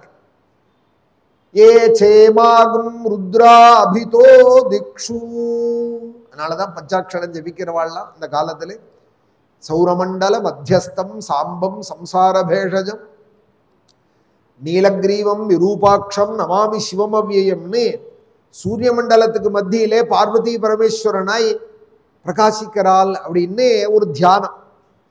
சா அம்பா, அம்பாலோட இருக்கிற பரமேஸ்வரனுக்கு சாம்பன்னு பேர். சாம்பம் சம்சார பேஷஜம், நம்மளுடைய சம்சார வியாதிக்கு மருந்து. அவர் வைத்தியர், வைத்தீஸ்வரர். வைத்தியநாதர்னு சொன்னா என்ன வைத்தியர்? ஹார்ட் வைத்தியரா, கண் டாக்டரா, இஎன்டியா, என்ன டாக்டர் அவர் அப்படின்னால் சம்சார வைத்தியா சர்வஜ்ஞா பிஷஜாமபி யோ பிஷக் மிருத்யுஞ்சயா பிரசன்னாத்மா தீர்க்கமாயு பிரயச்சது அப்படின்னு சம்சார வியாதிக்கு வைத்தியம் பண்றவர். சம்சார வியாதினால் ஆத்தியாத்மிகம், ஆதி பௌத்திகம், ஆதி தெய்வீகம்னு 3 தாபத்ரயங்கள் இருக்கு. தாபத்ரயங்கள்னு 3. அந்த 3க்கு வைத்தியம் பண்றவரா வைத்தீஸ்வர சுவாமி வைத்தியநாதன். சௌரமண்டல மத்தியஸ்தம் சாம்பம் சம்சார பேஷஜம் நீலகிரீவம். அவர் எப்படி இருக்கார்னால் கழுத்து நீளமாக இருக்கு. கிரீவம்னா கழுத்து. நீலகிரீவம் 3 கண்ணோட கூட இருக்கார். விரூபாட்சம் நமாமி, அவரை நமஸ்கரிக்கிறேன். அவர் யாருன்னால் சிவம்னா மங்களம்னு அர்த்தம். சிவம் அவ்யயம், அழிவில்லாத அந்த பரமேஸ்வரனே, பரமமங்களமான பரமேஸ்வரனே, சூரிய மண்டலத்துல அம்பாலோடு பிரகாசிக்கிற பரமேஸ்வரனே நான் நமஸ்கரிக்கிறேன். சௌரமண்டல மத்தியஸ்தம் சாம்பம் சம்சார பேஷஜம் நீலகிரீவம் விரூபாட்சம் நமாமி சிவமவ்யம். நீங்க சிவன்னு சொல்லிட்டேலே சூரியனே, எனக்கு நாராயணன் தான் இஷ்டம். நான் விஷ்ணு பக்தனாச்சே வைஷ்ணவனாச்சேன்னால் தேயசதா சவித்ருமண்டல மத்தியவர்த்தி நாராயண. உன் சந்தியாவந்தனத்திலேயே இருக்கேப்பா. ஒழுங்கா சந்தியாவந்தனத்தை பண்ணினாலே வேதம் சொல்றதான தெய்வம் நீ பண்ற சந்தியாவந்தனத்துக்குள்ள இருக்கே. நமசவித்ரே ஜெகதேக சக்ஷுஷே ஜெகத் பிரசூதி ஸ்திதிநாசஹேதவே. பிரம்ம விஷ்ணு ருத்ரராய் அவர் தான் இருக்கார். உலகத்துக்கே ஒரே கண்ணாக இருக்கார். நமசவித்ரே ஜெகதேக சக்ஷுஷே. அவர் வந்துட்டாரானா அப்புறம் இந்த லைட் எல்லாம் தேவையில்லை. விளக்கு கூட ஏதோ ஒரு பழக்கத்துக்கு ஏற்றி வச்சா போறோம் சுவாமி. உலகமே பிரகாசம் ஆயிடுறது. ஜெகதேக சக்ஷுஷே, கண்ணு இருக்கிறதுனால பிரகாசம் இல்லை, சூரியன் இருக்கிறதுனால பிரகாசம். வெளியில எப்படி ஒரு சூரியன் இருக்காரோ அதுபோல நேத்திர ஜோதிக்கு ஒரு சூரியன் உபகாரம் பண்றார். சூரியோ மே சக்ஷுஷி ஸ்ருதா சக்ஷுரு ஹிருதயே. வேதம் சொல்றதே அந்த சூரிய நாராயணனுடைய அனுகிரகத்தினாலதான் உன் கண்ணும் தெரியணும். சூரிய நாராயணனுடைய அனுகிரகம் இருந்தாதான் பிரகாசம். ஜெகதேக சக்ஷுஷே, அவரால் தான் இந்த ஜெகத்து நடக்கிறது. 3 மும்மூர்த்திகளாகவும் இருக்கார். விரிஞ்சி நாராயண சங்கராத்மனே. விரிஞ்சி பிரம்மதேவன், நாராயணன், சங்கரன் எல்லாமாயும் இருக்கார். விசேஷமாய் தேயசதா சவித்ருமண்டல மத்தியவர்த்தி நாராயண. சரசிஜாசன சன்னிவிஷ்டா கேயூரவான் மகரகுண்டலவான் கிரீட்டி ஹாரி ஹிரண்மய வபு திருத சங்க சக்கரஹா. இது ஒரு தியானம், சூரிய நாராயணருடைய தியானம். சூர்யாய மகேந்திராய அந்த சூரியனை பார்த்து தெய்வம்னு உனக்கு தெரியலன்னா தெய்வமே நேரம் வந்து நின்னால்தான் என்ன சொல்ல போறேன் நீ? சூரியனை தெய்வம்னு சொல்றது, சந்திரன்ல மகாலட்சுமி இருக்காள்னு சொல்றது வேதம். சந்திராம் ஹிரண்மயீம் லக்ஷ்மீம் ஜாதவேதோ மஆவஹா. ஒரு அக்னியை மூட்டினோமானால் அதுல மகாலட்சுமி இருக்காள்னு சொல்றது. ஒரு தீபத்தை ஏற்றி வச்சோமானால் அதுல அம்பாள் இருக்காள்னு சொல்றது. அதுலெல்லாம் வராத பாவனை நேரம் வந்தால வந்துவிட போறது. நேரையே சங்க சக்கரத்தோட வந்து நின்றார்னு வச்சுவோம். சார் நீங்க எந்த டிராமா ஆர்டிஸ்ட் அப்படின்பா. ரொம்ப மெத்த படிச்சவனா நினைச்சுட்டு அவரையே போய் கேட்பான், நீங்க எந்த டிராமா ட்ரூப்ல இருக்கேள்? சூழன் டமருகெல்லாம் எடுத்துன்னு வந்திருக்கேளே, சங்க சக்கரம் எல்லாம் எடுத்துன்னு வந்திருக்கேளே அப்படின்னு. நேரம் வந்தாலும் தெரியாது. தெய்வத்தை நேர காண முடியாது, உணரத்தான் முடியும். தெய்வம் இருக்கா இல்லையா அப்படிங்கிறத உணரத்தான் முடியும். உணர்ற தெய்வத்தை காண எப்படி? சக்கரை திதிக்கிறதுங்கிறோம், திதிப்பு எப்படி இருக்கு சொல்லுன்னா சாப்பிட்டா தானே தெரியும். உணர்ற விஷயத்தை எப்படி வாயால சொல்லுன்னா எப்படி தெரியும்? உணர்ற விஷயத்தை உணரத்தான் முடியும், சொல்ற விஷயத்தை தான் சொல்ல முடியும். ஜெயசதா சவிதுர்மண்டல மத்தியவர்த்தி. அந்த நாராயணன் சூரிய மண்டலத்துக்குள்ள இருக்கார், சந்திரனுக்குள்ள இருக்கார், நட்சத்திரங்கள் எல்லாம் இருக்கார். ந தத்ர சூரியோ பாதி ந சந்திர தாரகம் நேமா வித்யுதோ பந்தி குதோயம் அக்னிஹி. ஒரு மின்னல் மின்றதே, அதுக்குள்ள இருக்கார் நாராயணன். ஒரு அக்னியை மூட்டினால் ஒரு தேஜஸ் இருக்கே, அதுக்குள்ள இருக்கார் நாராயணன்.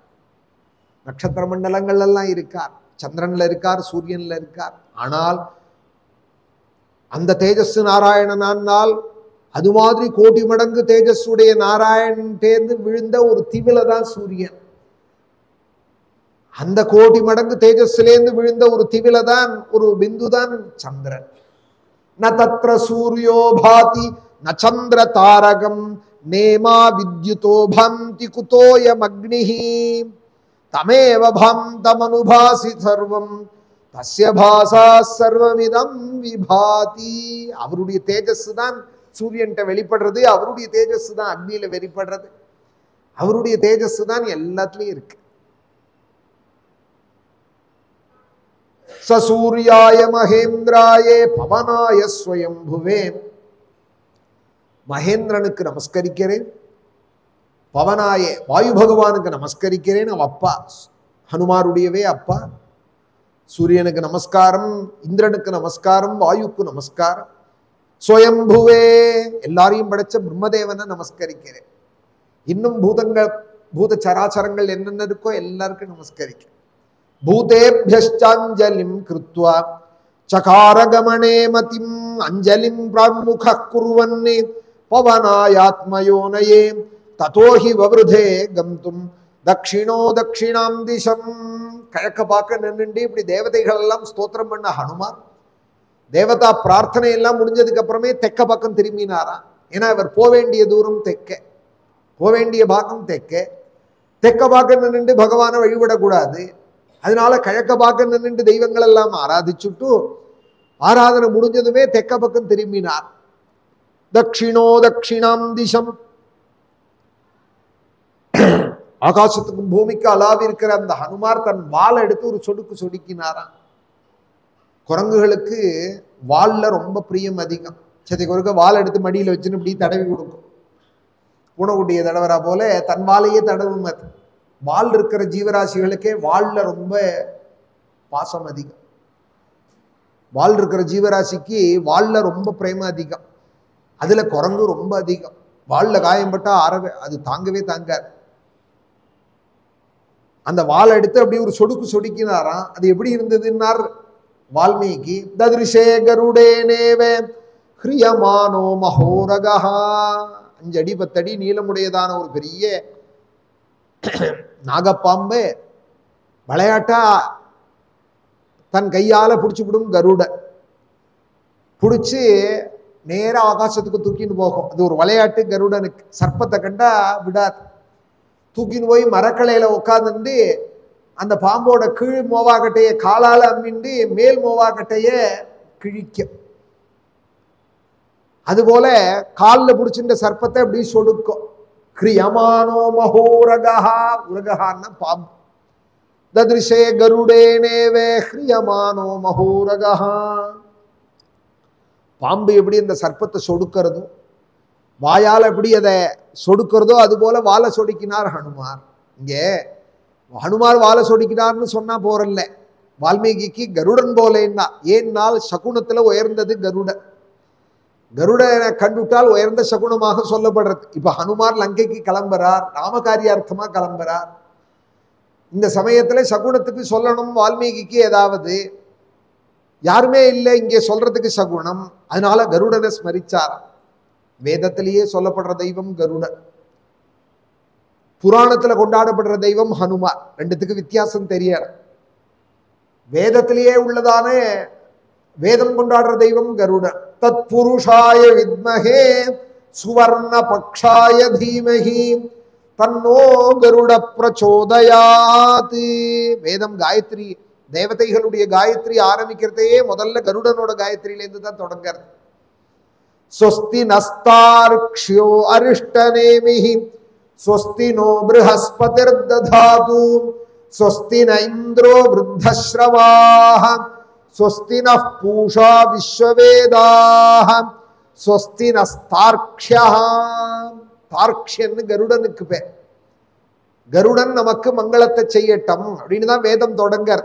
பத்ரங்கர்ணே பிஷ்ணுயாம தேவா.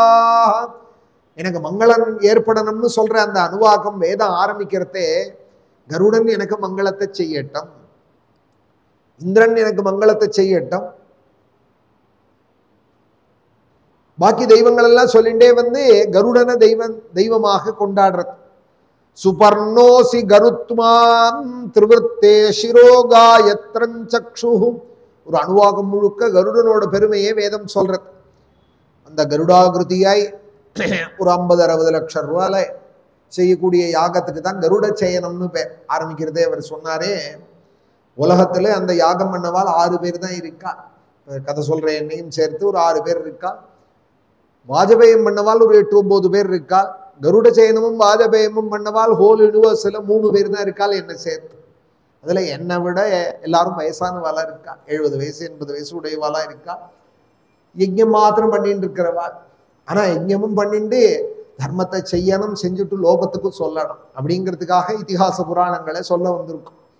யஜ்ஞம் பண்றதோட நிற்கக்கூடாது, பண்ற தர்மத்தை 4 பேருக்கு எடுத்து சொல்லணும். தெய்வத்தை வழிபடுறதுனால நமக்கு ஏற்படக்கூடிய க்ஷேமங்களை, வேதத்துல சொல்லியிருக்கிறதான தர்மத்தை நம்மளும் அனுஷ்டிக்கணும், 10 பேருக்கு எடுத்து சொல்லணும். அப்பாவை காப்பாத்துங்கோ அம்மாவை காப்பாத்துங்கோன்னு மைக்கு கிடைச்சது மேடை கிடைச்சதுன்னு சொன்னா போருமா? ஒரு வேளை கூட அப்பா அம்மாவுக்கு சாப்பாடு போடாது, ஒரு வேளை கூட அப்பா எப்படி இருக்கேன்னு கேட்காத ஒருத்தர் கதை சொல்றாருன்னு வச்சுப்போம். மாத்ரு பக்தியை பத்தி சொல்றேன், பித்ருபக்தியை பத்தி சொல்றேன்னு சொன்னா சபைக்கு வேணா நல்லா இருக்குமே தவிர மனசுல படாது. கேட்கிறவாள் மனசுல படணுமானால் அவர் அந்த தர்மத்தை செய்யணும்.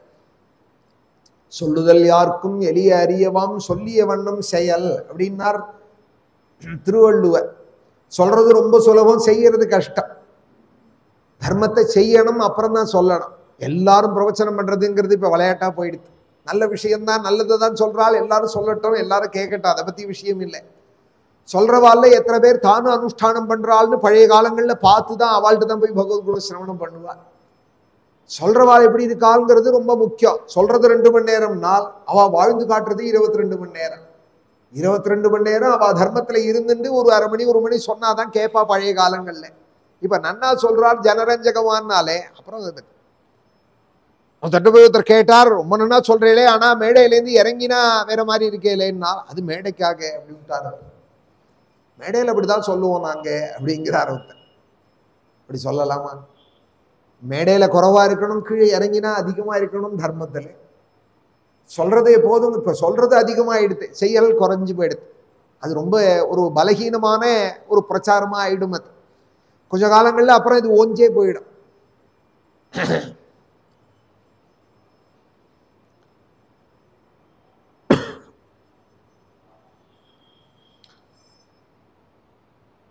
ததிருஷே கருடேனேவே ஹ்ரியமானோ மகோரகா. கருடனுடைய சகுனத்தை சொல்லணும். சுபர்ணமிவ சாத்மானம்னா இன்னொரு 4 ஸ்லோகத்துக்கு முன்னாடி ஆகாசத்துக்கு பூமிக்கு அலாவி நிற்கிற ஹனுமார் ஆகாசத்துல பறக்க போறோம்னதுமே தன்னைத்தானே கருடன்னு நினைச்சுட்டாராம். கருடன் தானே பறப்பார் ஆகாசத்துல. கஹா அப்படின்னா ஆகாசத்துக்கு பேர்.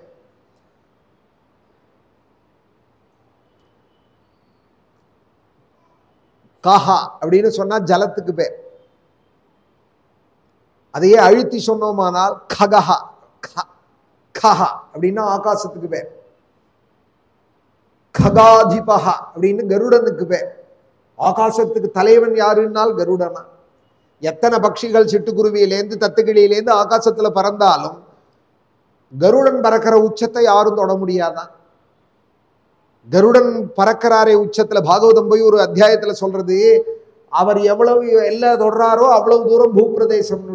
எப்படி இந்த பக்கத்துல பூமி இவ்வளவு தூரம் விஸ்தாரம் 4 சமுத்திரத்துக்கு கீழேன்னு சொல்றோமோ, அந்த பூமியோட எல்லா ஆகாசத்துல எவ்வளவு தூரம் இருக்குன்னா ஆகாசத்துல எல்லாம் கருடன் பறக்கிற தூர பர்யந்தம் அப்படின்னு. கருடன் எவ்வளவு தூரம் பறக்கிறாரோ அவ்வளவு தூரம் பூப்பிரதேசம். அதுக்கு மேல பூமி கிடையாது. அந்த கருடன் தான் உச்சியில பறக்கிறார். அதனால ஆகாசத்துல எத்தனை பட்சிகள் பறந்தாலும் ஆகாசத்துக்கு தலைவன் யாருன்னால் கருடன் தானே. எத்தனை மிருகங்கள் காட்டுல இருந்தாலும் காட்டுக்கு தலைவன் சிங்கம்னு சொல்றோமோ, மிருகேந்திரன் எப்படி அவனுக்கு பேரா ஆறுதோ அதுபோல ஆகாசத்துக்கு தலைவன் யாருன்னால் கருடன் தான். அதனால ககாதிபஹா அப்படின்னு பேரு கருடனுக்கு.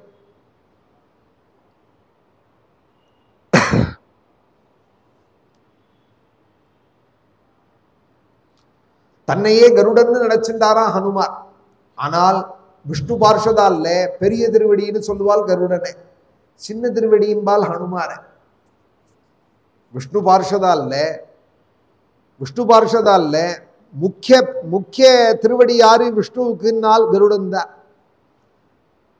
அப்புறம் ராமாயண காலத்துல வந்து சேர்ந்துட்டவர் தான் ஹனுமார். எப்போதுமே உள்ளூர்ல இருக்கிறவாளுக்கு மதிப்பு இருக்காது, வெளியிலேருந்து வந்து சேர்றதே தான் மதிப்பு ஏற்படும். அதுபோல ஹனுமார் ரொம்ப பிரசித்தமாயிட்டார். கருடன் வைதிகமான தெய்வமா ஆயிட்டார். அவர் பாட்டுக்கு இருக்கார. பெருமாள் முன்னாடி பார்க்கிறவாள் ரொம்ப குறைச்சல். பெருமாளையும் பார்த்து கருடனையும் கும்பிடு போட்டுக்கிறவாள் ரொம்ப குறைச்சலா இருப்பார். ஹனுமார் சன்னதி எங்க இருக்குன்னு தேடி போறவாள் தான் அதிகம் இருக்கா.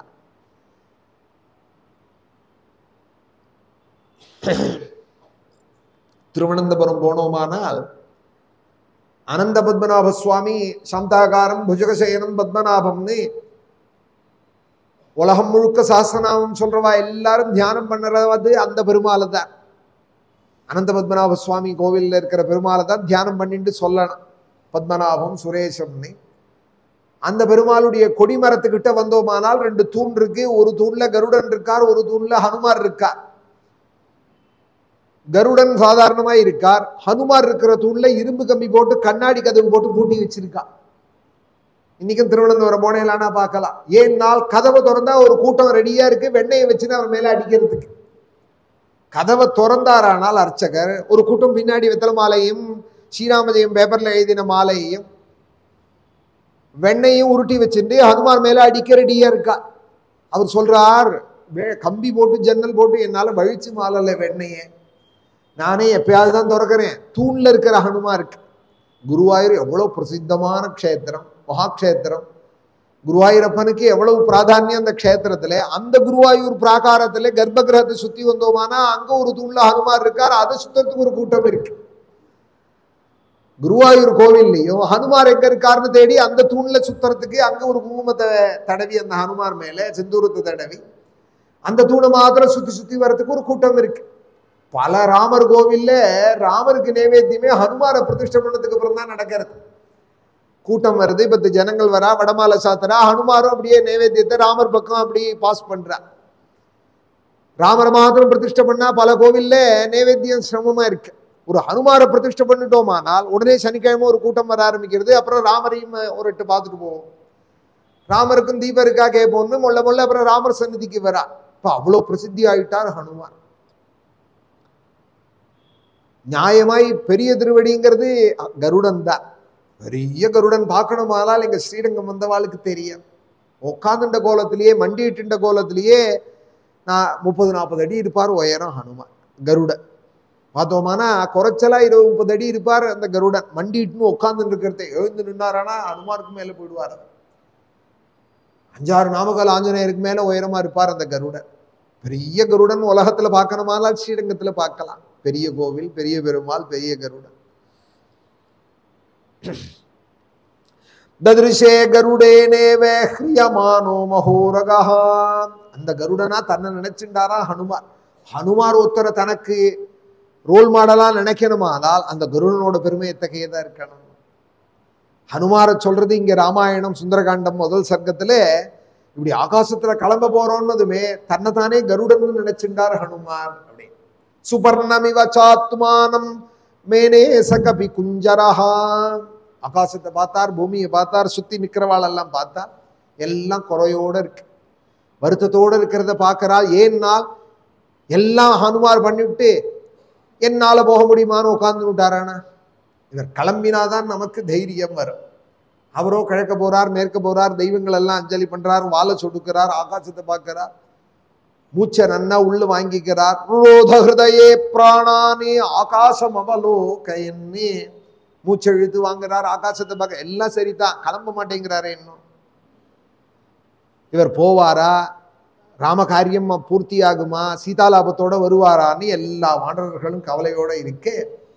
இப்படி இவாள்லாம் இவ்வளோ கவலையோட இருக்கிறதே இப்படி விட்டுட்டு போறதான்னு ஹனுமார் வானரான் வானர சிரேஷ்டா இதம் வச்சனம் அப்ரவீத். அந்த வானரர்கள் எல்லாம் கூப்பிட்டார். வானர சிரேஷ்டரான அந்த ஹனுமார் வானரான் வானர சிரேஷ்டா இதம் வச்சனம் அப்ரவீத். ஹே வானரர்கள், இப்ப நான் கிளம்பி போக போறேன். எப்படி போக போறேன் தெரியுமா? யதா ராகவ நிர்முக்தா ஷரஹா ஸ்வசன விக்ரமஹா கச்சேத் தத்வத் கமிஷ்யாமி லங்காம் ராவண பாலிதாம். ராமனுடைய கோதண்டத்திலேருந்து பானம் எப்படி சீறி பரப்படுமோ அது போல நான் கிளம்ப போறேன். இப்போ யதா ராகவ நிர்முக்தா ஷரஹா, ராமனால கோதண்டத்துல வச்சு விடப்பட்டதான ராமபானம் எப்படி சீறி பாயுமோ. ஒரு உதாரணம்னு சொன்னா கேட்கிறவாளுக்கு புரியறதா சொல்லணும். உதாரணமே புரியாத விஷயத்த சொல்றதுக்காக தான் வருது. உதாரணமும் புரியலைன்னா அப்படி ஆயிடக்கூடாது. உதாரணம்ங்கிறது எல்லாருக்கும் புரிஞ்சதாக இருக்கணும். ராமபானத்தை இவர் உதாரணமாக சொல்றாரு. நான் ஜெட் வேகத்துல போவேன்னு சொன்னா புரியுமா வானரர்களுக்கு? நான் இப்போ ராக்கெட் வேகத்துல போவேன்னு சொன்னா அன்னைக்கு ராக்கெட்டும் கிடையாது, சொன்னாலும் புரியாது. ராமபானம்னு மாத்திரம் சொன்னா புரியுமான்னார்? புரியும். எப்படி புரியும்னால் ஒரு ராமபானம் வாலி நார்ல எப்படி பாஞ்சுதுங்கிறத அத்தனை வானரர்களும் பார்த்திருக்கார். சண்டைதானே போட்டு இருந்தான் சுக்ரீவனோட வாலி. ராமர் எப்ப கோதண்டத்தை எடுத்தார், எப்ப பானத்தை பூட்டினார் ஒன்னும் தெரியல. ஒரு க்ஷணத்துல வாலிவதம் ஆயிடுது. மார்ல பார்த்தா ராமபானம் இருக்கு. எங்க எப்ப பூட்டினார் எப்ப விட்டார் தெரியல. வாலி மார்புல ராமபானம் இருக்கு.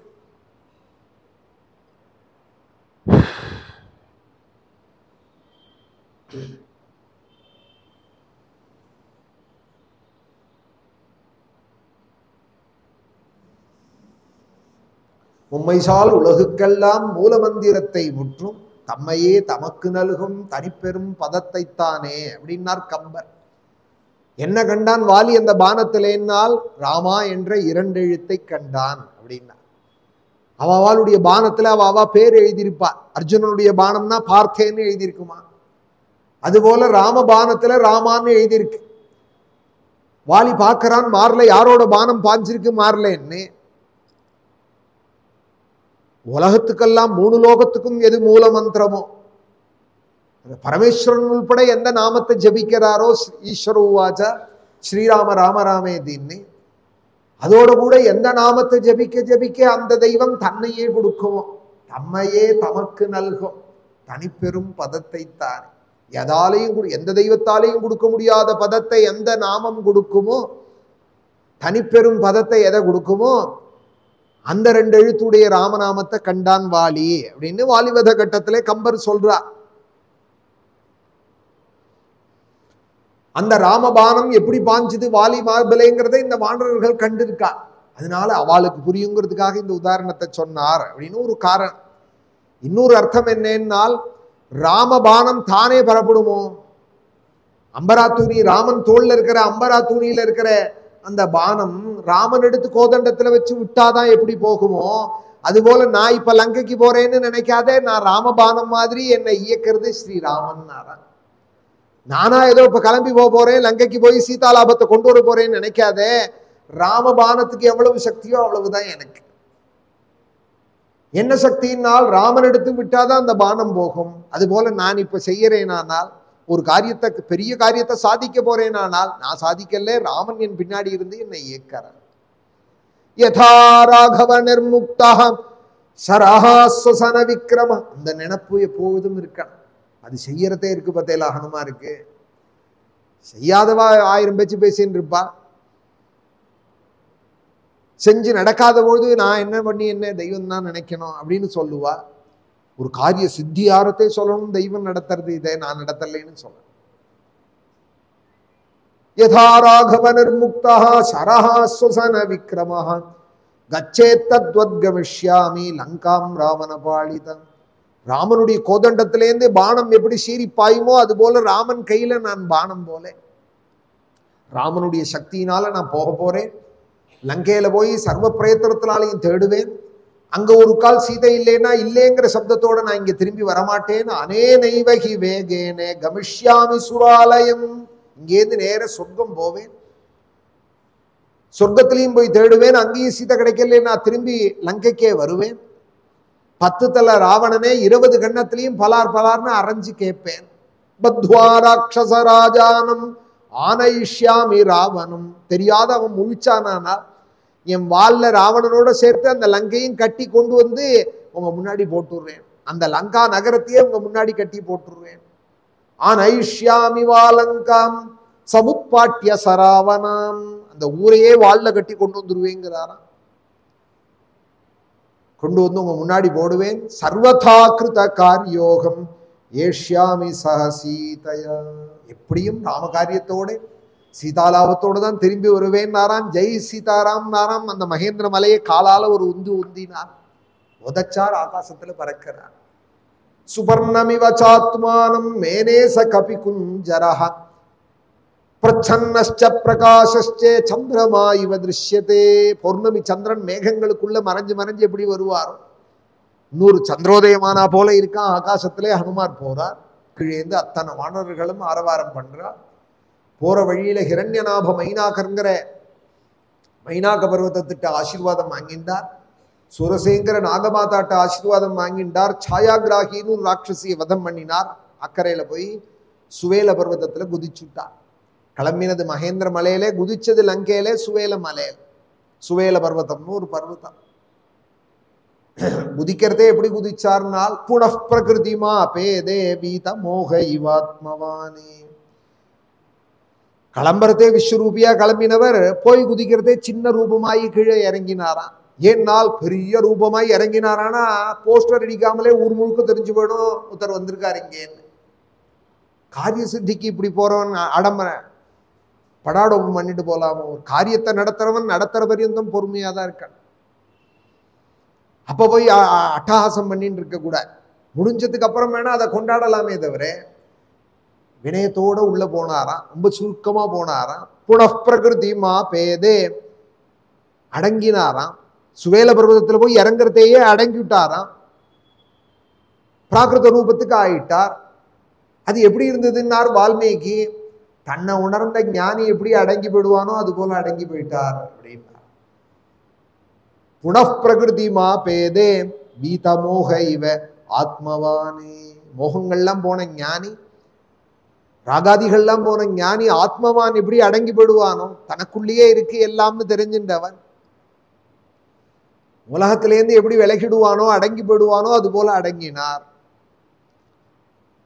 ஹனுமான் சாகரம் தீர்ணஹ, காளிதாசன் ரகுவம்சத்துல சொல்றார், ஹனுமார் சமுத்திரத்தை தாண்டினார். ஹனுமான் சாகரம் தீர்ணஹ, ஹனுமார் சமுத்திரத்தை தாண்டினார். இது கதை. இதுக்கு ஒரு உதாரணம் சொல்லணும். கவிகளா இருந்தா உதாரணம் சொல்லி சொல்லி சொல்லுவார். காளிதாசன் சொன்னார், தாண்டினது எப்படி இருந்ததுன்னால் சம்சாரம் இவ நிர்மமஹா, அகங்காரம் அமகாரத்தை விட்ட ஞானி எப்படி சம்சார கடலை தாண்டுவானோ அதுபோல ஹனுமான் கடலை தாண்டினார். ஹனுமான் சாகரம் தீர்ணா சம்சாரம் இவ நிர்மமஹா. நான் நான் நான் என்னோடது என்னோடது என்னோடதுங்கிறதும் இதுக்கு அகங்காரம் மமகாரம்னு பேர். இது இருக்கிற பரியந்தம் இந்த சைக்கிளை விட்டு வெளியில வர முடியாது. புனரபி ஜனனம் புனரபி மரணம் புனரபி ஜனனி ஜடரே சயனம்னு சுத்தி சுத்தி தான் வரணும். இதை விட்டுட்டானால் இந்த சைக்கிள்லேருந்து வெளியில வந்து விடுவான். அந்த அகங்காரம் மமகாரத்தை விட்ட ஞானி சம்சார கடலை எப்படி தாண்டுவானோ அதுபோல சமுத்திரத்தை தாண்டினார் ஹனுமார். சசாகரம் தானவ பன்னகாயுதம் பலேன விக்ரம்ய மகோர்மிமாலினம் நிபத்ய தீரே ச மகோததேஸ்ததா ததர்ஷலங்காம் அமராவதீமிவா. சொர்க்கம் போல இருந்துதான் அந்த ஸ்வர்ணபுரி லங்கை. இப்ப உள்ள போகலாமான்னு சாயரக்ஷ வேலை பார்க்கிறார். அஸ்தமிக்கட்டும், இருட்டுல தேடினாதான் 4 பேர் கண்ணில் படாம இருப்போம். பிரதோஷ காலத்துல போய் இறங்கினாரா ஹனுமார். அஸ்தமிச்சதும் உள்ள போவோம்னார். அப்புறம் சொன்னார் மணி 8:30 ஆயிடுது, நாளைக்கு போவோம். மணி 8:30 ஆயிடுது, அதனால நாளைக்கு ஹனுமார் லங்கைக்குள்ள பிரவேசிக்கிறதும் சீதையை காண்றதும் ராமாயணம் சொல்லி ராமநாமாங்கிதமான அங்குலீகத்தை கொடுக்குற அழகான கதைகள்.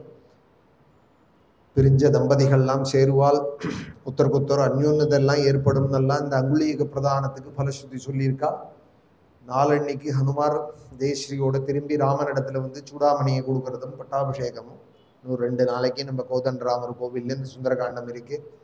நாளைக்கு விசேஷமா சனிக்கிழமை ஹனுமாருடையவே தினம் அவசிய சிரவணம் பண்றது, நமக்கு ஹனுமாருடைய பிரசாதம் கிடைக்கும். நாளன்னைக்கு ஒரு பாக்கியம் எதேச்சியா அமைஞ்சிருக்கு. மூல நட்சத்திரம் ஹனுமாருடையவே நட்சத்திரம், ஞாயிற்றுக்கிழமை எல்லாம் சேர்ந்திருக்கு. நாளன்னைக்கும் ஹனுமாருடைய பிரசாதம் நாளைக்கு நாளன்னைக்கும் வந்து சிரவணம் பண்ணி தெரிஞ்சவாளுக்கும் சொல்லணும்.